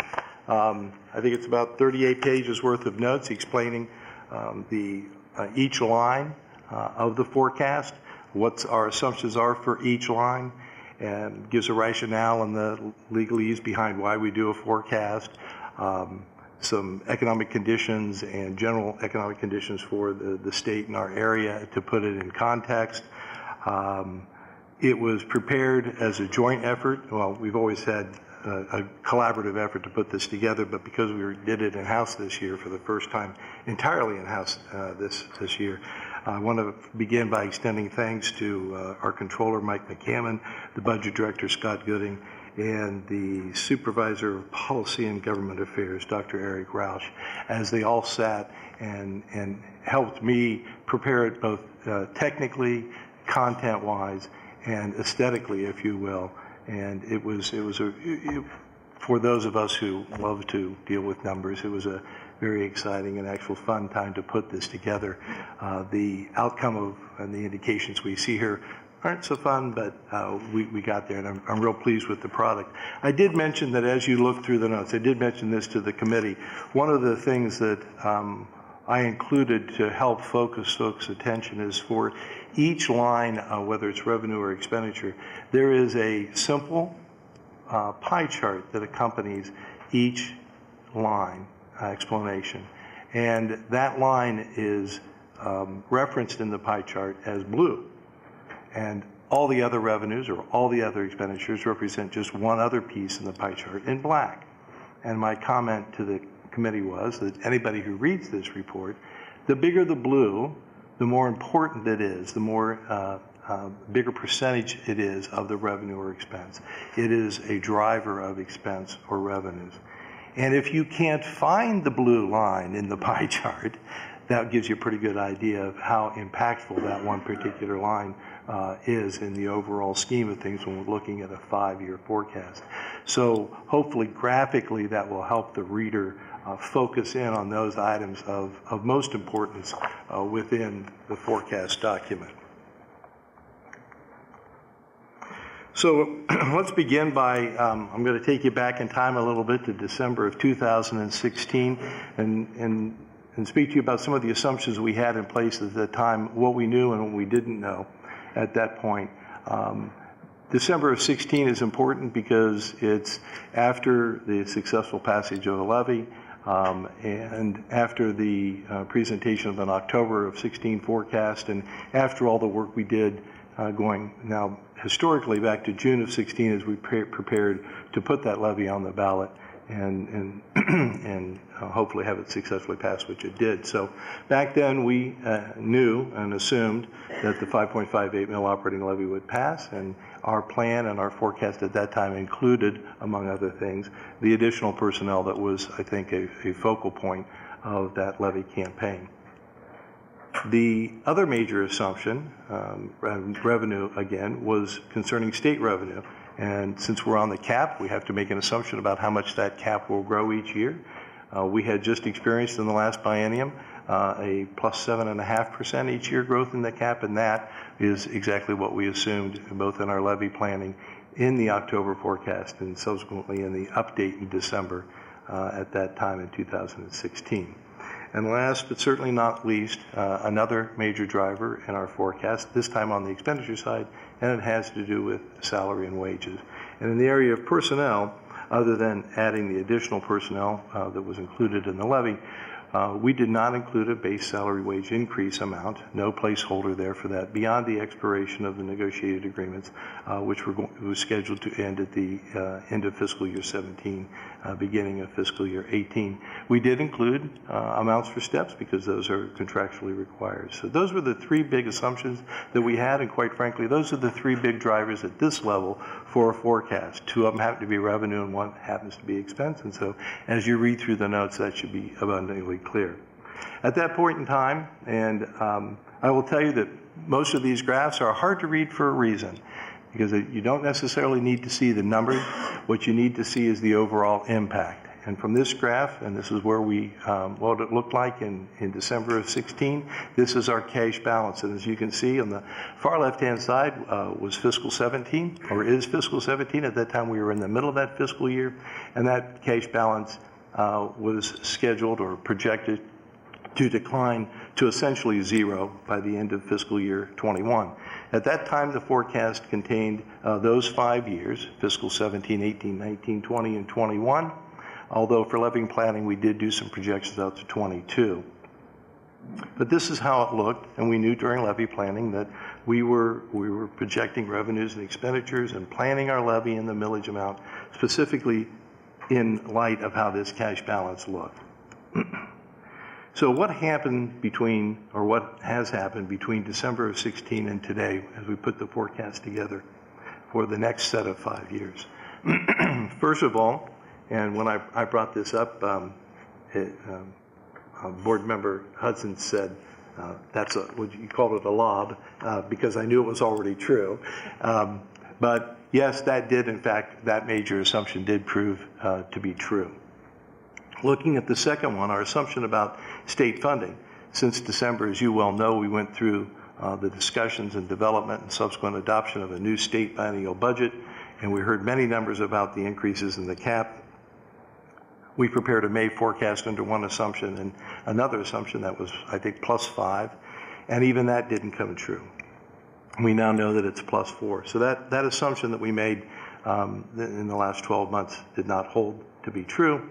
And lastly, on the expenditure side, where the assumption that we made also, as we know now, through negotiations, that was not held to be true. And I can tell you in this forecast, in addition to putting in estimates for the impact of the currently negotiated increases, I put in a placeholder for future increases in the out years of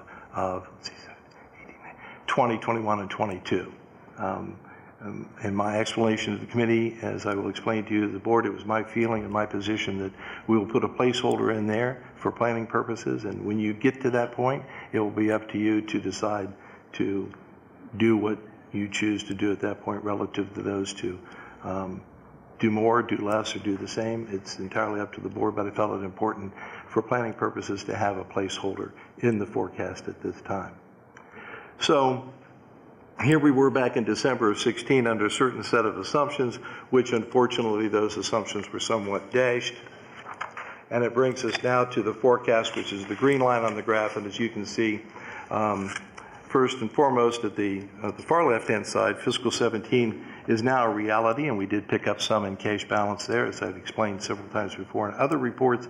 But again, you'll see that in this forecast, the cash balance declines each and every year of the forecast.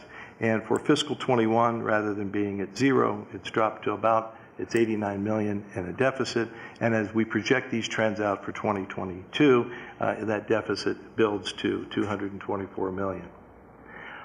For the committee, I then broke down these cash balance projections into their component parts of revenue and expenditures so that we could better understand what are the driving factors in the decline in cash balance over time as projected in this forecast.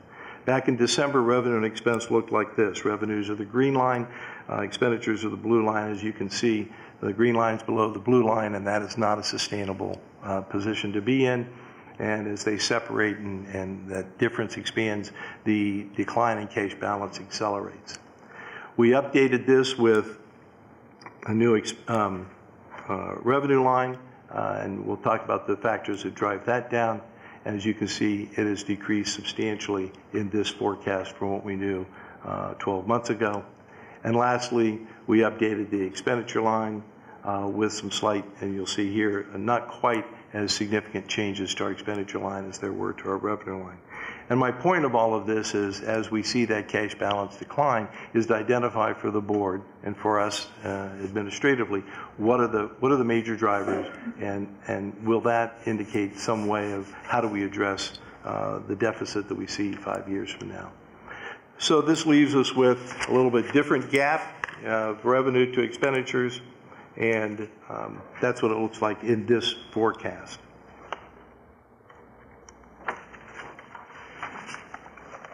When we look at the changes on an annual basis and what they contributed to the decline in cash balance, you'll see here that the green bars represent the change of revenue from December to October of this year, and then the line represents the cash balance impact that these changes have. So you can see in the first year, revenues came above our estimates by about $5 million. Expenditures came in under $14 million.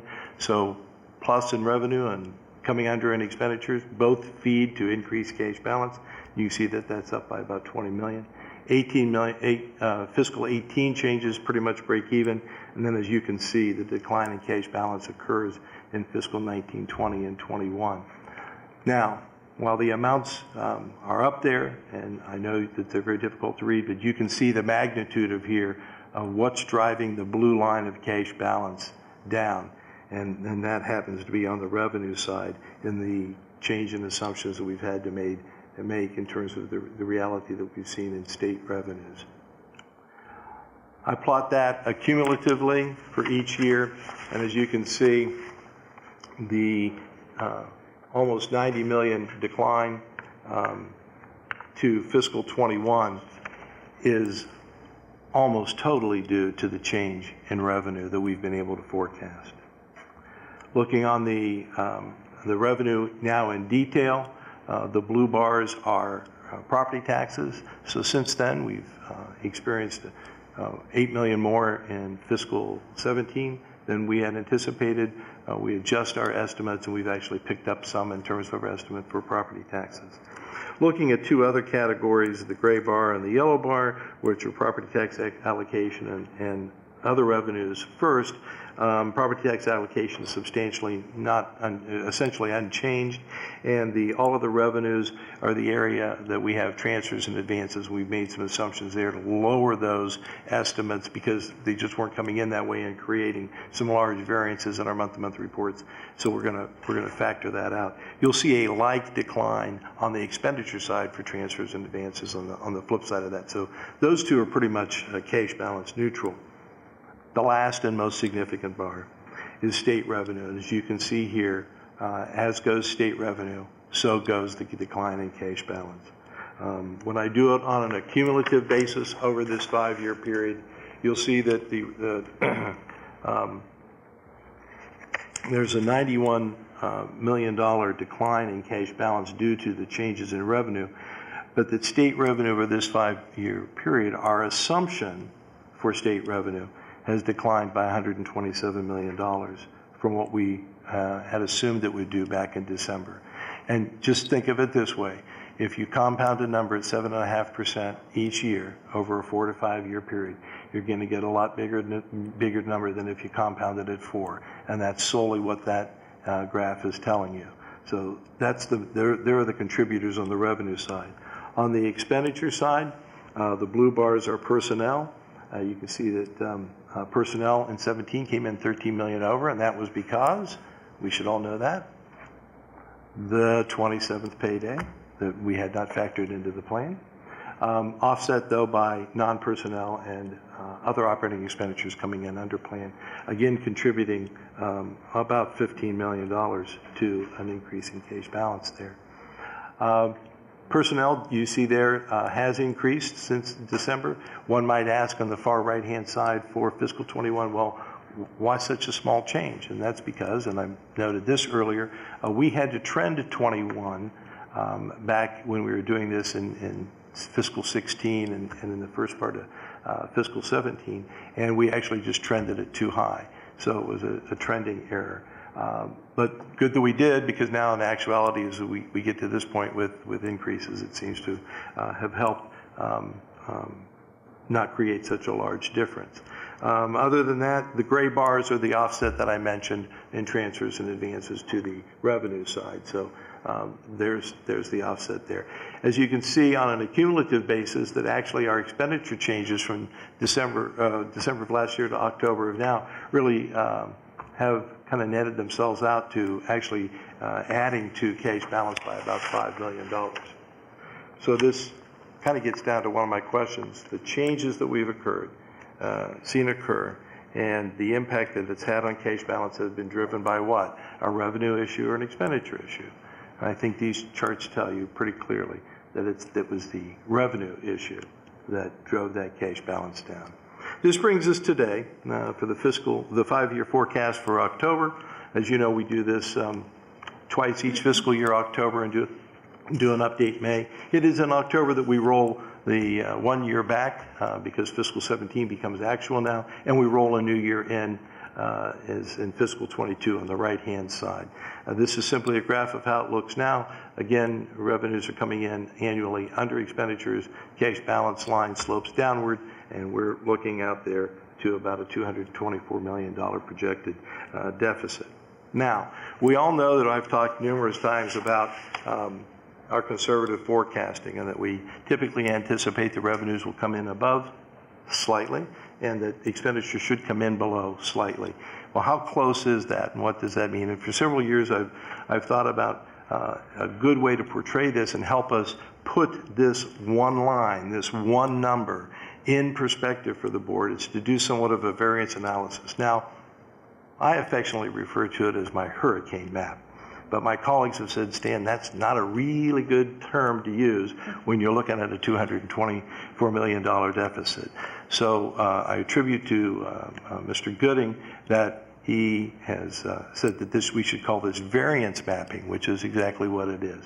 We have taken our revenues and expenditures in the forecast and we've done an assumed variance, plus or minus, on revenues and expenditures, and see what the compounding effect. And the first thing we did was we said, well, let's say we're off the way we don't want to be, and that is that revenue would come in by 1% under each year, compounded, and that expenditures would actually run higher than we anticipate by 1%. So you can imagine you get a double whammy, and that is the yellow line here, and if you didn't like the 224 million number, you're really not going to like the yellow line, which gets you down to 320. But it does give you an idea of, if they both move unfavorably, what that range of result might be. Well, we then had to do it on the flip side and think, well, let's be more optimistic. What if revenue comes in above by 1% and expenditures come in under 1% annually, each year, compounded? And then you can see on the gray line that, well, it's an improvement. And we would hope that that's the direction that we would move, not having to do anything different behaviorally, with just, I won't say the error of the estimate, but just our conservative forecasting methodology might lead us into this path as a likely path, or more likely path, than the blue line. And then when we took a closer look at actual experiences, it appeared to us that we're very close in revenues typically, but we do run under on expenditures. So we did something in between, and that is, let's say we're right on target or zero variance from the current forecast in terms of revenue, and under by 1% on expenditures, and you get the green line. So the point of this, and then we said, we don't like the yellow line, we don't really think that's probable, so we'll take that off the chart. And so we now have what we believe to be a reasonably probable map of possible outcomes. And this is just doing what we're doing now and forecast trending it forward. And this is some probable results. And we can work within this to decide how do we address the deficit, something in that range. And while at the end of this analysis, though, I wanted to remind everyone that you may be looking at this graph and thinking, oh, it's, what is our actual target? And we can just get that line back to zero, because remember when we started, our levy planning was to have 21 end at zero. But I will remind you, as I always do, and if any of the rating agencies are listening, I want to go on record as saying that our actual target for cash balance and at the end of any fiscal year should be 30 days operating cash. And that's up here around $80 million. So even if we have these favorable moves up to, and we experience something more in the 128 or $100 million deficit, you're still 180 million away from your target. Do we get there by 2022? It better be positive, it can't be negative. So I'm just giving this to put it all in context and give you targets that we need to work towards. So this is our look into the future. It's a snapshot in time. I can tell you this, that the actual line when we go 5 years from now and plot this out will not be any one of the lines on this graph. The only thing in this forecast that I can tell you for sure will not change are fiscal year 15, 16, and 17, because they're in the past. But I did want to look out into the future and point out some very significant events that are on the horizon that will undoubtedly have an impact on both what we have to react to in terms of our financial outcomes. We begin with let's see, this is calendar year 19 and calendar year 21. We will have 2 new biennial budgets. We just experienced it in calendar year 17. So every 2 years we're going to go through this process. In 19, we will also have a new governor. Very impactful. 19 will affect fiscal years 20 and 21, and 2021 calendar year will affect fiscal years 22 and fiscal year 23, which is off the chart right now. So we don't know what those will be. We made an assumption, included plus 4% in the cap throughout the forecast. Quite frankly, I don't know what it'll be. I pointed out to the committee too that I call this the typical school district levy cycle, which is about 4 years. We passed a levy in 16. That levy cycle will be completed in calendar year 20. I've just thrown that out as a point of reference, that it is not atypical for school districts to return on a cycle. Often it is a 4-year cycle. Some go longer, some go shorter. To think that you would not need to return for an additional tax levy is foolish, because that's not the way school funding works. I would love to be innovative in keeping with one of the presentations now about school finance, but I haven't seen anything innovative in school finance in 40 years. This is how it's worked forever. We are subject to, I'm going to use the phrase, whims of the state legislature every 2 years. And because of House Bill 920 and its impact to prevent any inflationary increases in property taxes as valuations rise, we are stuck with a flat, just barely slightly upward sloping line for property tax revenues. So our 2 major revenue sources, one is pretty much flat, that's property taxes, and the other is very, very difficult to predict. And that's really the revenue dilemma that we face. But so I put those on there just to remind everyone the context in which we're trying to do a forecast and in which we will have to plan. And last but certainly not least, an item that none of us were necessarily anticipating, except for perhaps one person, and that is that we are going to be employing a new superintendent, and whoever they may be, perhaps they will be innovative. Maybe they'll see something that we don't see, but certainly their ideas will be impactful on our programming and financial future. So kind of what's next? Certainly we will need to develop a plan. We are always working on budgeting and planning and programming and on an ongoing basis. But now we've taken this snapshot in time and we see where these trends are heading, and we'll have to do something to plan for addressing these deficits. During the committee meeting, one of the things that was I think a hot topic was a discussion of state funding, and I believe I was asked by President Baker to take a moment to remind everyone about state funding and how it impacts us. And I will do this very quickly. Using the October 1 payment report, we have a calculated state funding of about $447 million. And we all know that we are capped. And as a result of that cap, we do not receive $447 million. That cap is actually set at $342 million.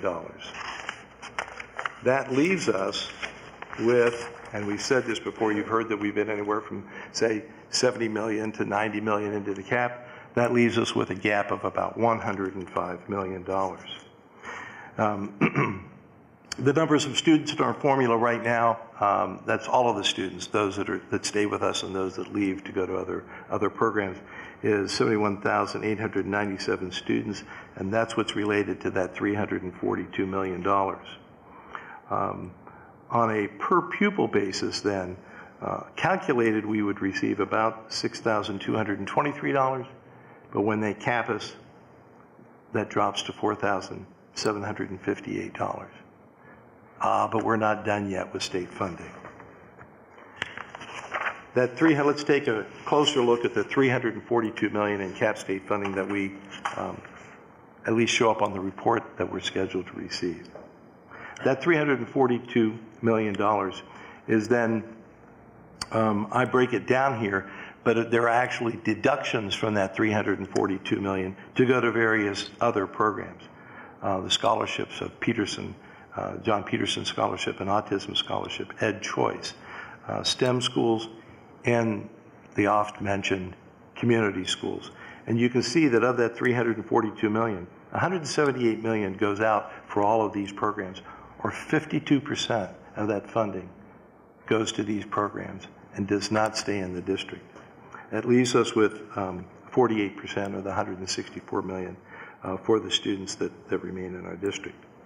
Looking at the number of students that are associated with each of these programs, in this particular payment, there's 251 students in the Autism Scholarship, 140 in Peterson, 4,659 at Choice, 367 in STEM, and almost 18,000 children currently reported, we hope accurately, in community schools.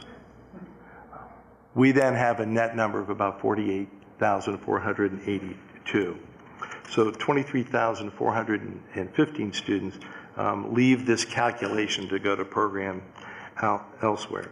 What is interesting is that while we net about 40% of the funding, we retain 67% of the students. There's something wrong with that calculation. On a per pupil basis, and go back and take those students, simple division, divide it into the dollars that leave the district for those different categories, and you can see that on a per pupil basis, the students that stay in this district only get $3,400 compared to what the other students get. Community schools, $8,100. So there are a lot of percentage changes that you can calculate here, and I've got them all enumerated, but we see from the calculated amount of $6,223 per student, net after all of these deductions, we receive $3,386, which is about a 46% reduction in the per pupil amount.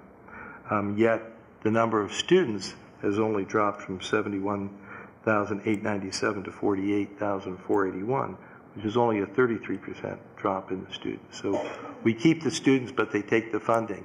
They cap it, and then they take students away from us above the cap. And that has, I think the graph and the data speak for itself from this being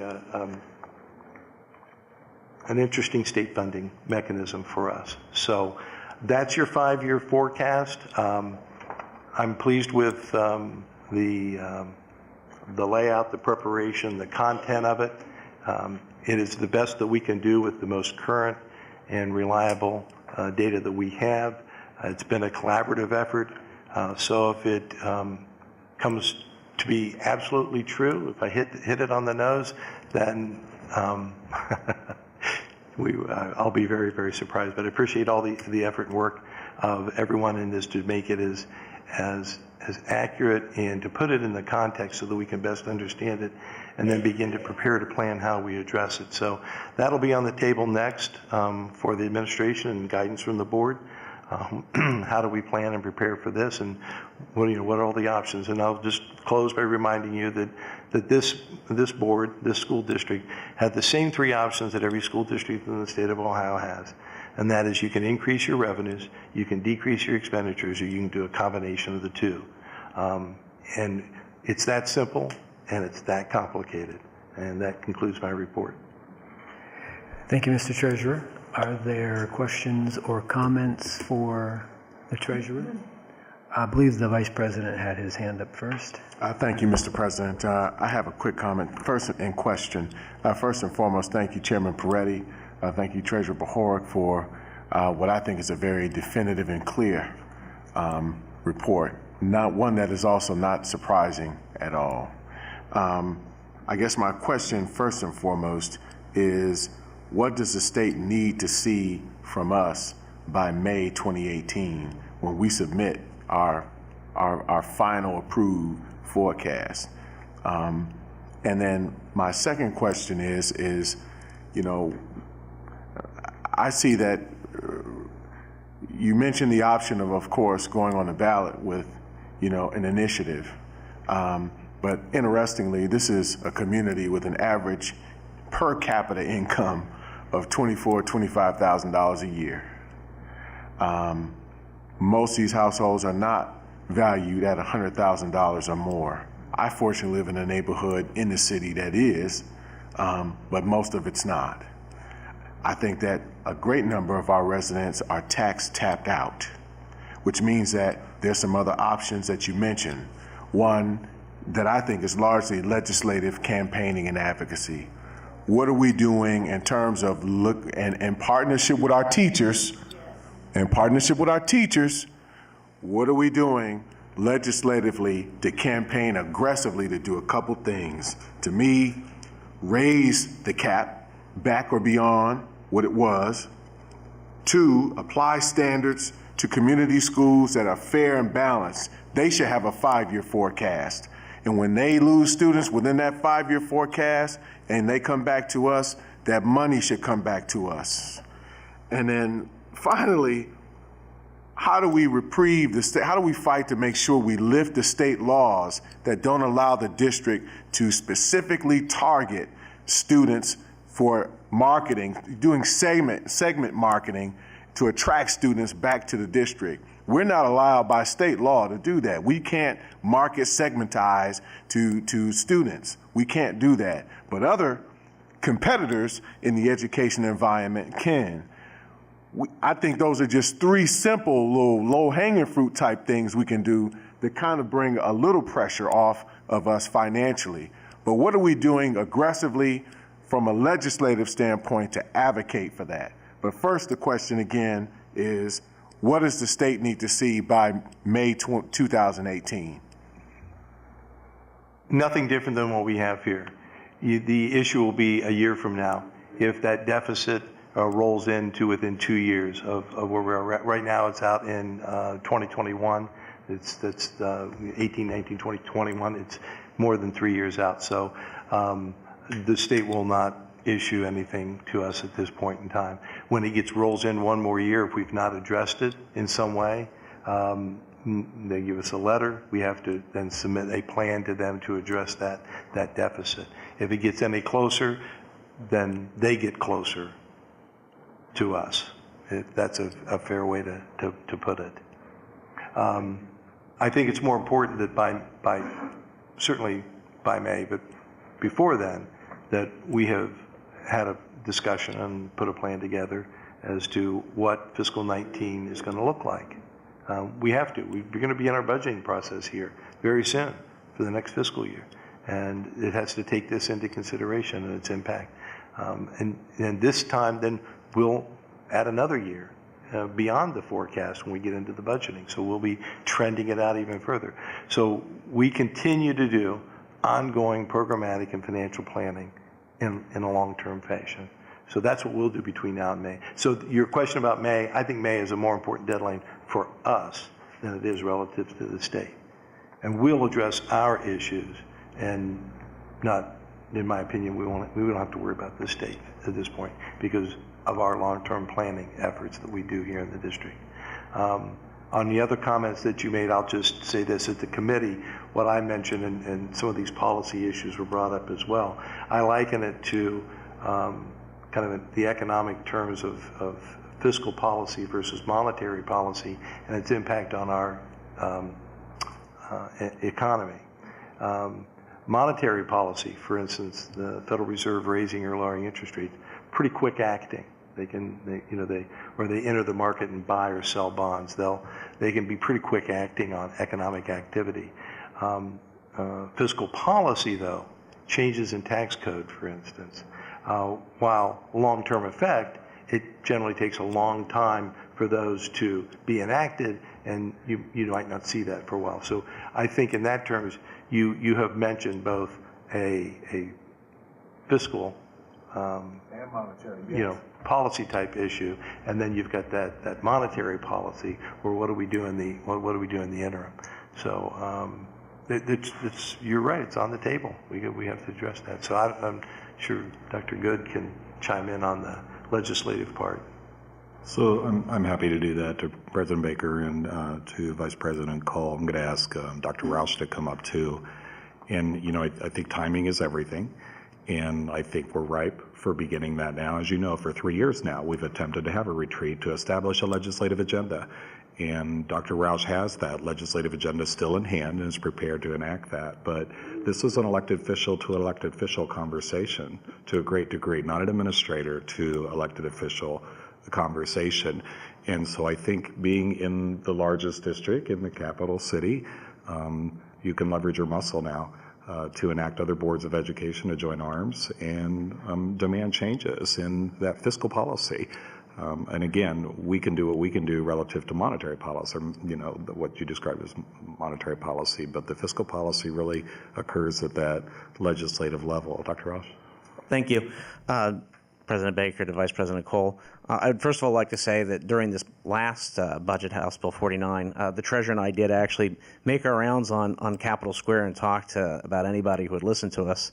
Actually provided written testimony as well to the Senate Finance Subcommittee, which unfortunately Senator Haidt, who actually we've had a very good relationship with, has decided to resign. He resigned his seat today. So that will be certainly a loss to us. He's been a very good champion and someone we've been able to reach out to and work with. Actually, the Treasurer and I were just talking the other day as well about really starting a really full throttle approach of doing regular kind of discussions with key legislators, doing more of an education. This is something that we need to continue to work on. Term limits have made this a little bit more challenging in that we have members that are in and then they're out.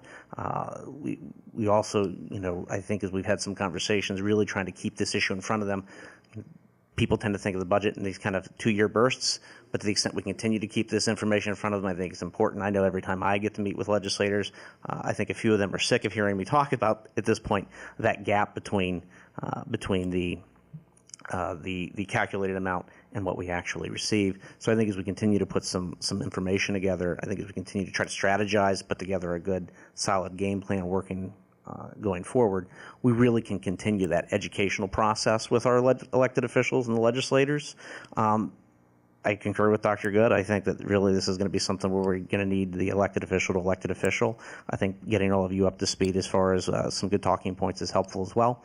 And then to the extent on any of the other issues that you wish, I'm available to go and effectively advocate for whatever the board wishes me to. You wish me to advocate. Give me the direction if we want to push for market segmentation and marketing, if we want to push for getting rid of 920 and getting a constitutional amendment and getting rid of 920, whatever that may be, give me that direction. I'm happy to go and do that. Thank you. Thank you, Dr. Roush. Mr. Brown, I believe you were next. I just had a specific question, especially as you were moving through the tail end of your report on the 5-year forecast, and that's with respect to community schools. And in terms of doing some thinking toward contingency planning. We all know that there's a very large community school out there that has a fair number of our students and is talking about the possibility of closing its doors in the near future. Question is, what effect will that have on our forecast? Are we thinking about those numbers yet? And am I right that the timing for them doing that will affect where the money goes, at least right away. That if they receive money, then close, and we get the students, one, are we going to be prepared to handle the influx of students? And second, will there be money that comes back to us with those students, or is that going to be potentially down the road? Let me speak to how the numbers work, and then Dr. Good can speak to the programmatic impact of those students potentially coming back to the district. Because we are capped, charter schools are an expense to us. They are a deduct, so they show up on the expenditure side. So when those students no longer attend a charter school and come back to us, although they show up in the calculation as our students, that 48,000 number would go up, but because we're capped, the revenue doesn't go up, but what does happen is the deduct goes down, okay? So that's as good as getting revenue. If they don't take it away from me anymore, then that deduct goes down. So budgetarily, it would reduce our expenditures and enhance our cash balance. On a practical month-to-month basis, the minute those students are no longer reported by that charter school, that deduction doesn't occur month to month. With the charter school that you mentioned, where there are issues that you find out after the fact and the money has already been distributed, then that's a matter of recovery. That obviously takes time. Don't know if or when, especially in that particular case, closing their doors means inability to pay anything back, then those dollars are lost. But in a given fiscal year, once those students aren't reported there, then that deduction monthly goes away. So that would, in a current year, be fairly immediate. But keep in mind that they're taking out we get 2 payments a month, so 1/24 of what they're owed that comes out each month along the way. But have I contemplated that? Yes. But is it included here? Absolutely not. You know, we wouldn't say, well, we anticipate that closing and therefore we're going to reduce the budget line for that. No, we've not done that. Okay. I agree. All right, but that's how the numbers work. They represent a reduction in expense, not an increase in revenue. Okay? And then relative to student personnel, you know, it wouldn't be the first time that a charter or community school has closed, and we've actually gone out and marketed to those individuals and indicated that we had space for those individuals. And of course, in those cases, we were fortunate then that our expenditure did not shrink proportionately because they were returning to us before the beginning of the year. In fact, it was on the first day of the year, if you remember. There were hundreds of students. With the particular school you're describing, it's rather unique and a little more complex because that's often perceived to be a credit recovery program by those that enroll in that program. And so there are a number of other credit recovery options for students out there as well as our own. So I wouldn't anticipate they would all return to us, but certainly we would accommodate them. You know, we do have surplus real estate as well that we have not, the board has not elected, nor have I recommended be liquidated in the event that we do have an influx of students. And of course, it would demand then additional expenditure to educate those individuals in our schools. But, you know, the district's been very aggressive, to use Vice President Cole's words, in exploring and then scaling some of our options for success programs, so alternatives to dropping out. And in my opinion, and based upon our initial data, rival those other dropout recovery programs in terms of success. And so, and there are a few buildings still where we're quite under capacity and could accommodate those individuals. So it's certainly, as the treasurer indicated, it's on the radar. Is it accommodated in our budget or program projections? No. Thank you. Thank you. Board Member Hudson? I think, did Board Member Preddy have his hand up? Okay. Thank you, President Baker. You know, it always, when we go through this and we you know, I thought we got through the levy, and it feels like a continuing hill of sand. And then with the discussion, I do want to push back a little bit, Dr. Good. I don't think this is about not setting a legislative agenda or not a retreat. I mean, we can talk about this here, and if that's been an issue, I think we, you know, as a board, like, then shame on us. But I would assume, like, Dr. Roush would continue to push forward on that. I do think as a board, and for us as a board, we have got to link much closer to City Hall. We've got to link much closer to our business community and to other folks that have influence at the legislature. I don't think it would matter much if we went to the legislature, just us. But this story says that the state is like defrauding our students. I mean, this isn't even skimming, it's defrauding. And it's ridiculous. That said, I think it also poses a challenge for us, because what is very clear is state support and state funding for our students is continuing to go away. I mean, they're continuing to skim, but it's going away in large amounts. And so I think, you know, so what I would suggest, a challenge for us as a board and as a district, is what else do we do to fill the holes that show up in this forecast and that show up in the future? And I think that challenge is, we talked about some of this at FAC, you know, what are the one-time revenue sources that we have? And we look to those to fill some of those holes. Where can we seek partnerships to relieve some expenditures on us, so that we're collaborating on some of those programs with other community organizations and spin some of that out? Looking at what are our core functions and always prioritizing that our students. Maybe perhaps FAC and Innovation Reform partner, for example, on other expense issues, and where can we drive some of that spend down? Because if we look at some of the, you know, most of the spend is personnel, and we need folks, we need support for our students. How do we get our costs down? I mean, we've got to think outside the box. How does technology work? Where do we need to do things differently? How do we think about it differently? How do we think about health insurance differently? There's a lot, and we're going to need to collaborate with our labor unions and others. This isn't just an us problem; it's a we problem, and it's a community problem.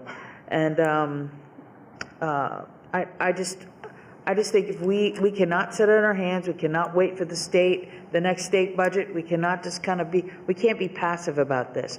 And while we advocate, while we press the state to get their job done, we're going to have to make do, and we're going to have to do better, because our students are counting on us. Hear, hear.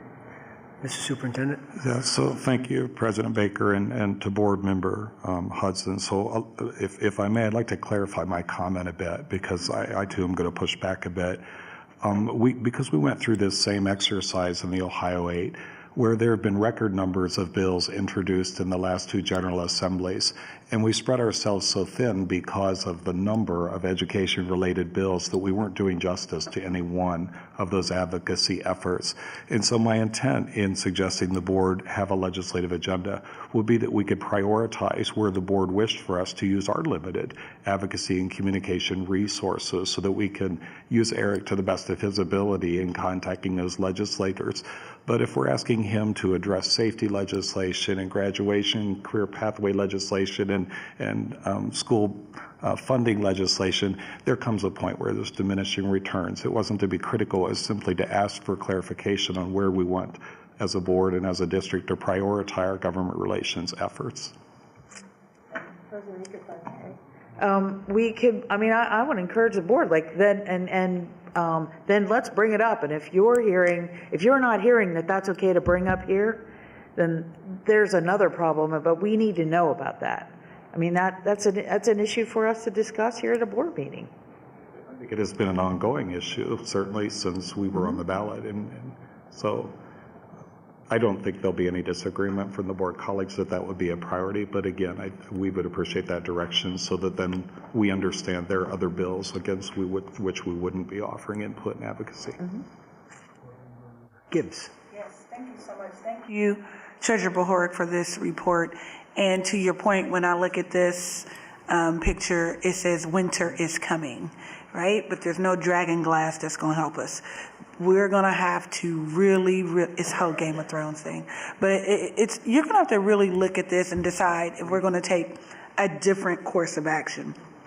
So I have a few questions for you and for Dr. Roush, but number one, the Ohio School Board Association also does tons of advocacy at the State House around the budget, and they do ask board members to get involved every year. There's lobby days. Everyone has a lobby day, and to your point, Board Member Hudson, maybe we have to make it a priority for us to show up at those lobby days of all of our educational partners host, and there's days for us to go down there and advocate for things like this. But my question, the first one, is to you, Dr. Roush, about the legislature.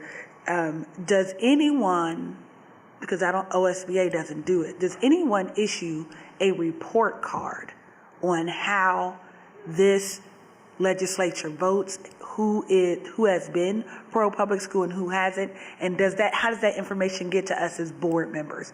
I don't think I've had that data to say, I don't want to just go and have a punch and cookies, but do we have a list to say, on this bill, this is where these people are, or these people have been friendly to public education, and not a hit list, but this is who we need to work to persuade to have better outcomes? To President Baker, to Board Member Gibbs, I know during my time in the General Assembly, various advocacy groups would put together report cards and they would score votes.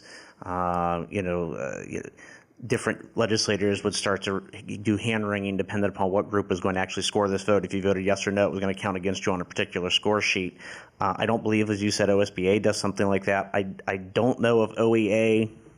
They do. OEA does. OFT may also put together a score sheet. That is certainly an option, dependent upon the issue. I think oftentimes we're see eye to eye, but there are occasionally differences between OEA, OFT, and OSBA. There are some differences of opinion on certain pieces of legislation, but it could certainly be a proxy that could be used, or it could be something to advocate with OSBA to put something together. As a board member to receive a list, and I know you give us legislative updates, and they change sometimes from the time you send them to the time we open them, but to have a list of who to advocate and who to lobby for. I think we're clear when we say city and county, but when we get to the State House, there's hundreds of them. So making sure you keep us abreast of who to lobby for what, I think would be helpful to me in terms of how do we do that. The second question, I think either one of you could take it, because we talk about our challenges with the CAP system, but not every school district is on the CAP. Is this a model that continues to serve us well, or do we need to start looking at another creative model that doesn't impact us so much?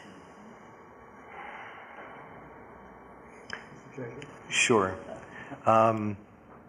Because I've been in the business and out of the business and in the business and out of the business, and the funding formula has gone from a one-page, 12-point type calculation that I thought was complicated then. It's now 2 pages long and it's 8-point type. We've had numerous funding formulas, none of which has everyone been very happy with, I think, and I could safely say. I think that it's not really a funding formula, it's a resource allocation formula. And so to use my pie chart analysis, if the pie is only so big, you can have multiple formulas for dividing it up, but your piece of the pie may not change. And I think in many regards, we can look at things like the cap, and I think in fact, in one of our meetings with a legislator, said to them, you've provided me a hanging curveball to just get very upset with you. you're giving me the cap. And I can give you many reasons why that appears to be inordinately unfair. Some are on the cap, some are on the guarantee. There's a very interesting number of what they save through the cap versus what they spend in the guarantee. And I actually pointed that out, and a member of ODE said, well, I guess you could look that we cap people in order to fund the guaranteed districts. I guess you could look at it that way. And I interrupted him and said, it's absolutely how I look at it. Now, is that what they're doing? I don't know, but mathematically that's the way it looks. My point being, it's a resource allocation model. So I think we have to, in the overall grand scheme of things, lobby for a bigger piece of the overall state budget pie. How that gets allocated within there is an issue, but I think we have a bigger issue. And what's the phrase you use in terms of what the state spends their money on? Educate. I'm trying to educate, incarcerate, and I'm trying to remember the other one. Medicaid. Medicaid, that's Yeah. it, Medicaid. Because Medicaid is the number one expenditure, followed by K-12 education, followed by post-secondary, and then DRC is after that. So I'm just, my point is, yes, the funding formula is interesting. How it actually pits one school district against another. I think that's a dilemma for professional groups like OSBA and OASBO, the professional group for business officials, in that how do they come up with a position that meets all of their members' needs when if you push in over here, if you raise the cap, maybe you eliminate part of the guarantee. So these people are happy and these are. So that's that allocation issue. But overall, we could advocate that you need to allocate more dollars overall to public education. That's another strategy as well. I understand that, and I understand resources, but the point is about the model. Can we, now I would partner again with FAC and Innovation and Reform to do simulations on if we did have a different model, what would that look like, and would it produce different outcomes? I understand it's difficult, but I think we're at the point now that we just need to study it.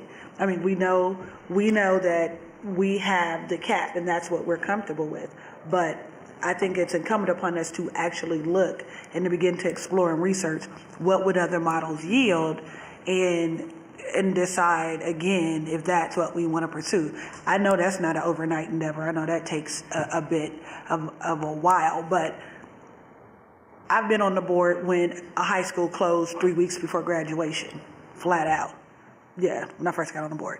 So we can never plan on anyone else's misfortune. We don't know if they'll open or close. What we can do is become the most attractive district so that people will choose us more than they're choosing these other places, and that when they come, we have a model that works for us and not against us. And so I'm just putting both of those things, the scorecard or a report card, some type of directive on where to go, and asking you to begin to look at some different models, and we can explore what that looks like or how we move forward, because that is definitely a board decision. But we know there's other things out there, but until we know what that would yield or what that model would even bring, it's hard to say the cap is better, let's stay with this, or let's do something else. But we can't do that without data. May I? Actually, Dr. Rouse and I have spent days sitting with the data for the current funding formula for all of the school districts in the state of Ohio. We're pretty good at putting together spreadsheets and have thought, about, well, what if we do this? What if the model did that? What if we changed that? And have done some of that modeling. Eric's very good at then costing that out in the aggregate and saying, well, that's going to raise that dollar amount overall. That's probably not a way that we go. But we, I believe, have some pretty good capabilities to do that, and we have looked at it at times. Our lobbying efforts so far have been just primarily dealing with what we've got and advocating for our particular position within that overall framework. But I'm agreeing with you. We can do our best to, we've got the data, we've pulled it down. We can see how it impacts just about any school district in the state. Because one of my biggest issues is that they'll come out with a number. They'll say, well, we've increased per pupil funding by X, and we'll ask for the data, and the formulas. How'd you come up with that? So we said, the heck with that. We built it ourselves. And so we're able to do some pretty good modeling across all the school districts. Would you agree? I would agree with that. The interesting thing is, as you start to pull one thread from one component, because there's, how many did we calculate, how many different components there are within the funding formula? Like 40, 50, hundreds of, well, when you start, there's all kinds of, as you start to pull this out, then this changes this, and this changes this factor, and some of these factors then dependent upon data that's statewide, what we have to go get from the Department of Taxation. You have to average that out over, so I mean, it gets very complicated very quickly. But we have done modeling. We have done some some modeling, so that we can do that. And there have been some, I would say, some innovative attempts out there. I think we've gone through several iterations over the years. There's the Augenblick methodology, and then we went through the building blocks. Then you had the evidence-based model, which I thought I'm somewhat biased, and Dr. Stanford probably also think that I'm somewhat biased on this, but I think that was actually a fairly innovative way in approaching funding. Unfortunately, the recession hit and made it a little difficult to fund that. And then the current model, which tends to be, I think, is largely going back almost based upon the old building blocks, but with some modifications, and they got rid of the charge-off and went to a state share index, and they kind of randomly came up with what the state cost was going to be. It was $5,000, and it got increased. And I can see I'm boring everybody, and we're getting late, so I'll stop my academic lecture here. So. Thank you very much. I believe next was the Vice President, then Mr. Brown, then Board Member Hudson. Just very briefly, what I saw in this discourse is something that you guys have been doing. You've been having deliberative discussion about things that you have identified very clearly as high priority, right? You'd agree with that, right? Okay. What we can then do is expand that conversation, build that bubble out to our active committee work. You see what I'm saying? You and I went to D.C. together. We sat with Sheriff Brown. And what was the top priority of our conversation with him? Show me the money. Medicaid dollars was the big discussion that day. That is correct. Okay. So we had this conversation around public school funding. We did. Then we had a conversation in the car on the way back to the hotel where we talked about how do we take this conversation and embed it in our work committee-wise. So let's build out that bubble of conversation so that now you take it from your space to our space, and then we can figure out from that point how we work together to move forward with an actual legislative agenda where we've established very clear priorities and goals around how we better fund this district and how we lead that challenge and charge throughout the state of Ohio. And I think that we're poised and in a place to do that. But it's got to build out from there. Does that make sense? Is that fair? Okay. Mr. Brown. And forgive me, I don't mean to sound condescending at all. I just want to connect the dots.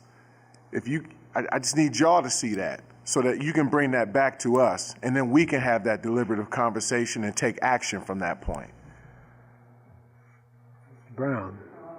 Just two short points. The first, was 40 years ago next month, that I began as a school board member for the first time. And prior to that, I had spent 12 credit hours of college with an economics professor, Dr. John Burke, 12 hours working specifically on school finance and helping at that time to build a formula and some ideas for the legislature to consider. It didn't go anywhere. There have been a lot of very smart people working on these issues for many decades. We've had 4 major court fights about school funding. They're all with the system being found unconstitutional each of those times, and yet we still have fundamentally the same problems. The formula is lots more complicated now than it was. Your 1 page, 12 point to 2 pages, 8 point, makes a lot of sense in describing it. But the same fundamental issues have not been solved by lots of very smart people. We have an atmosphere, a climate in which we are doing our work, and we need to focus first, I think, on some of the things that we can address. Certainly taking a hard look and making sure that we're being efficient with our dollars, that we're doing all we can to find those areas where there may be some savings. But also, and we need to do some careful planning. But, I don't know that we're going to impact, I'm not saying we should not address it or work on it, but I just don't see much hope for fundamentally changing the formula. Mr. President, what is the point of this soliloquy? With all due respect, I apologize, but what is the point of that soliloquy? Mr. Vice President, What is the point? we will allow Board Member Brown to conclude his remarks. The second point is just, and I know that Mary Jo touched on it a bit, and that is I want to thank our staff, thank our labor unions who have gone a long way through this most recent season of negotiations of recognizing some of these financial circumstances that we're facing and the financial situation that we're in, and as a result, working with us to be reasonable and to allow us to move forward together. I think that they deserve some thanks for solving the negotiations in a way that we can now go forward and project and face the future. Thank you, Mr. Brown. Board Member Hudson for maybe some final brief comments. I wanted to push back with Board Member Cole respectfully. I don't think it's the plan. I think that that as the board, we have to build better relationships in our community and with our other peers and community leaders, so that folks understand this funding situation, understand this dilemma. So it's a community advocacy effort. It isn't just Dr. Rauch and or us, or going to lobby day or something. I mean, I think this is a much bigger issue. And second, I think that it's that whether it's innovation reform with FAC or other issues, it's also, in the meantime, what do we do to address our spend? Because no matter how unjust it is, the bottom line is we don't have as much money, so we have to live within our means because we don't have a credit card, and we can't deficit spend like the federal government. So how do we get this figured out? So we have some leadership work to do, and I thank you, Board Member Brown, also for thanking our labor colleagues, because that I think folks have criticized and said that folks need more, teachers need more. I agree, and it's just that, and this situation is untenable. All right, so I'll just say state elected leaders say they value education. I think the state budget calls that into question. Continually constricting funding streams are disproportionately impacting urban districts. It's too easy to say schools and teachers are failing. Who is really failing whom, I think, is the question. And I think it's fairly clear. So let's then conclude that discussion. Thank you, Dr. Rauch, for being at the podium. Thank you, Dr. Rauch. And does that conclude your presentation, Mr. Treasurer? Absolutely. I thank you. Thank you. Thank you, colleagues. I know it's a critically important issue. I appreciate your passion, and that discussion is important, and it will be ongoing.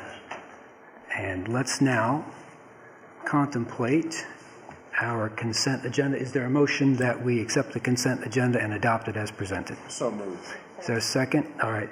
Are there questions, colleagues, on any of these items contained within the consent agenda? Questions or comments? I don't see any.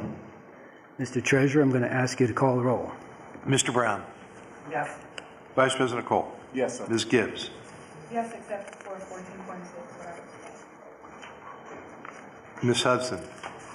Yes. Mr. Peretti. Ms. Reyes. Yes. President Baker. Yes. That motion carried. Thank you very much. Let's move on then to announcements. I would like to say later this week, in fact, tomorrow, a team of staff, as well as Vice President Cole, Board Member Gibbs, and myself will be driving up 71 North to Cleveland to attend the Council of Great City Schools annual conference. The council brings together the nation's largest urban public school systems in a coalition dedicated to the improvement of education for children in the inner cities. The council and its 68 member school districts work to help our students meet the highest standards to become successful and productive members of society. I'm pleased to announce also that we have district staff presenting at the conference.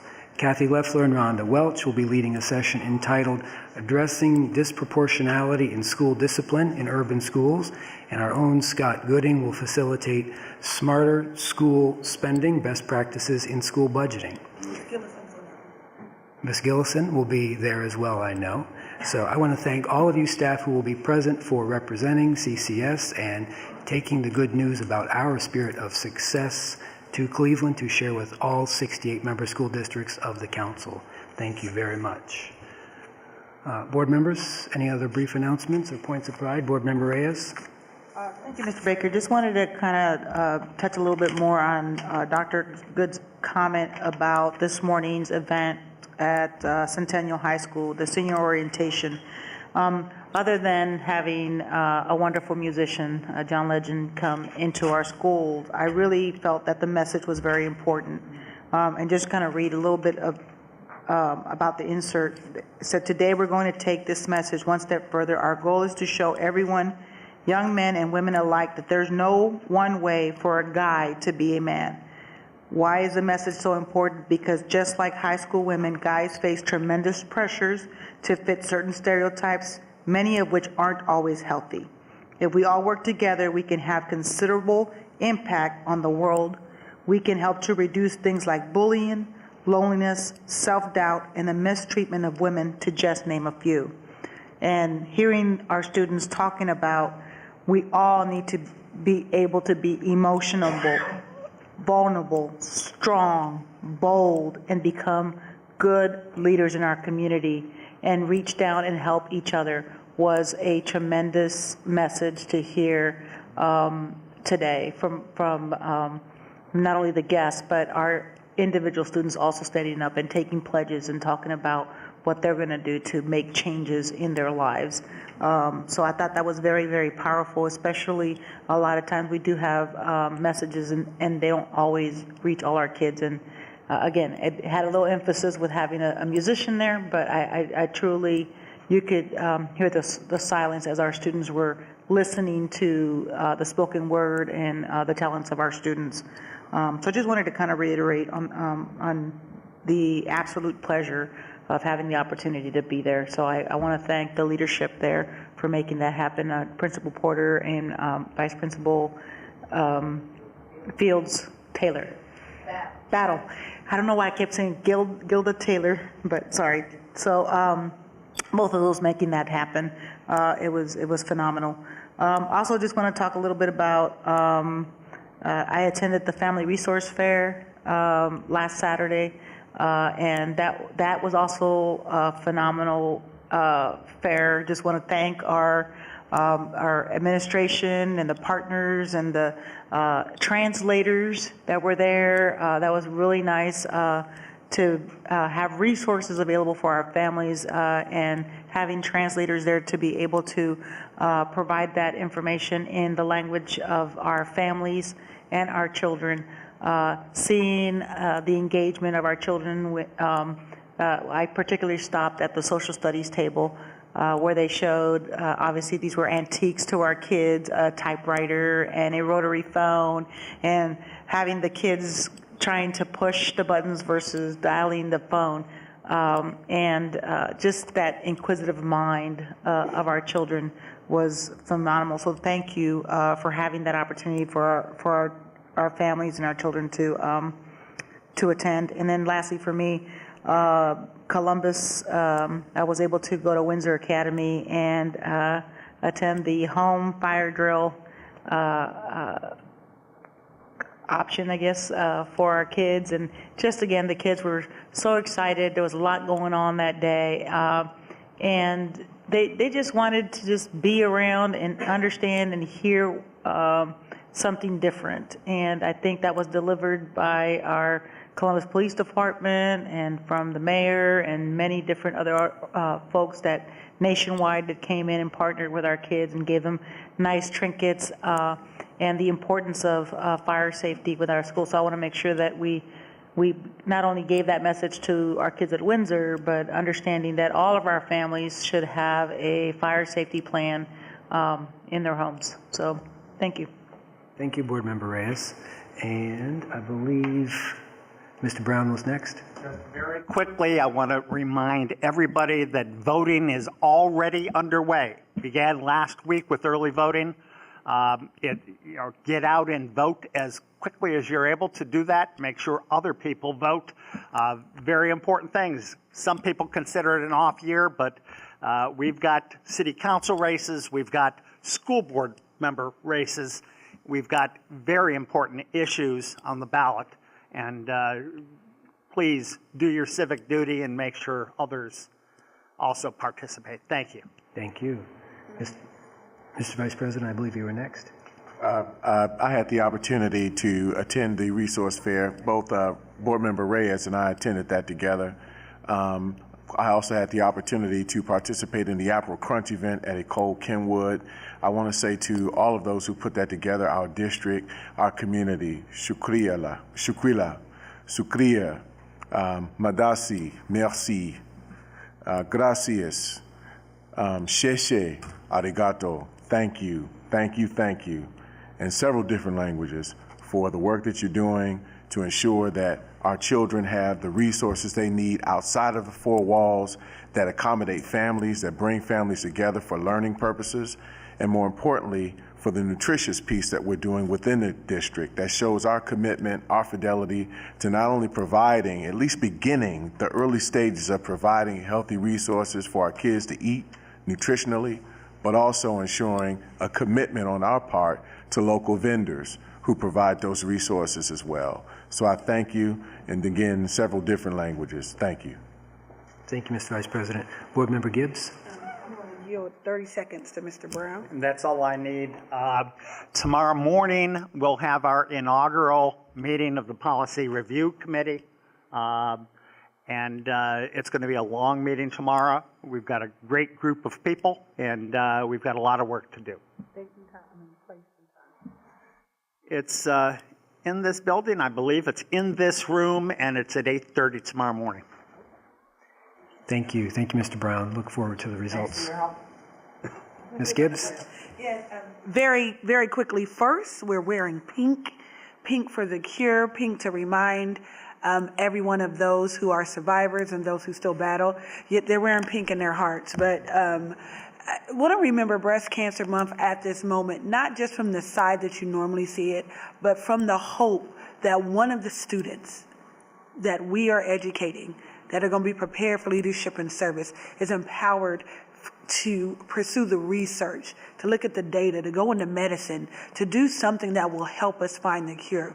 We have a potential force of 50,000 people who could be out there looking. And so the work that we do at this table is not just so we can, argue policy and procedure, but is that we're providing that opportunity, the potential, the inspiration and motivation for some young person now or when they get older to find that gene, to find that DNA, to find that cure that will help make this world a better place. And so for everyone, many of our staff and some of our students who have overcome that obstacle, and some of our colleagues, we really we remember, and we really are looking forward. And I'm looking forward to someone's student finding that cure.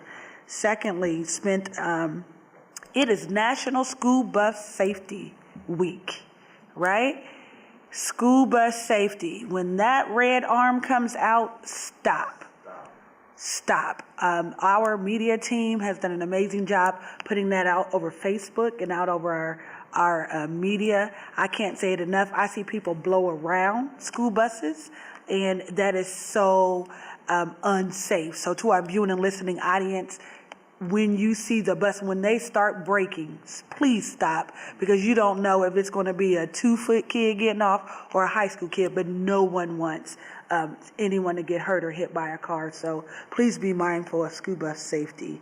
Had the pleasure last Saturday with the National Coalition of 100 Black Women, Central Ohio chapter, to sit on a panel with the principal from Ridgeview, from Columbus City Prep, Natalie James, Miss Patton, the counselor, Cherie Wells, the counselor from Ohio Avenue, who has a degree in mechanical engineering, and she's at Ohio Avenue, and we were discussing challenges in educating the community on educational, on the facts. They were dispelling the myth, but the facts about education, and all of our staff did a tremendous job with that. And lastly, I want to ask Dr. Good, Ms. Gillison, about the I Know I Can workshop that was held last Saturday for scholarships, and the one that's coming up on the 14th, because I know you were there. Thank you, President Baker, and to Board Member Gibbs. Last Saturday, October 14th, we held our first district-wide college application workshop, where seniors from all over the district could come to, we were at Columbus Afrocentric High School, and there were sessions for parents, helping parents to figure out, is it a small school, private school, large school, out-of-state school? What type of college do they know that their young person would fit best in? And then there were sessions for our young people. They filled out applications via the Common App, and they also filled out HBCU Common App. I Know I Can was there and gave 3 fee waivers, college application fee waivers, to every application that students filled out. And on November the 11th, we're having the district-wide scholarship application workshop. So now that our students have applied for college, now they'll start getting those acceptance letters, and then parents need to start thinking about how we're going to pay for college. So we are hosting the scholarship application workshop. This is the second year. We hosted last year. It will be at East High School, November 11th. Starts at 9, registration and breakfast at 9, and then the sessions will start at 10 o'clock, and there's sessions for parents. Parents have the opportunity to complete their FAFSA, while students can go into the Columbus Foundation room, the I Know I Can Founders room, the UNCF room, the HBCU College Application room, the Pepsi Scholarship room. They can select which scholarships they want to apply for during that day, and they will have all of the support of the I Know I Can advisors, our administrative staff, counselors, and parent consultants. November 11th at East High School from 9 to 1. Awesome. Thank you. All right. The last thing I want to share is actually I want to call on Director Johnson, who I think may have something to share with us this evening. Does this work? Thank you, President Baker. On Thursday, City Hall had the opportunity to host Sandy Donald and her team of parent consultants at City Hall. It was an awesome opportunity for them. We had each department to put together, I had them to do a writing assignment so that they could share with the parent consultants their link to learning. And we also had a panel, and the panel was represented by 6 directors, those from Health, Celebrate One, Recreation and Parks, safety, neighborhoods, and of course, education.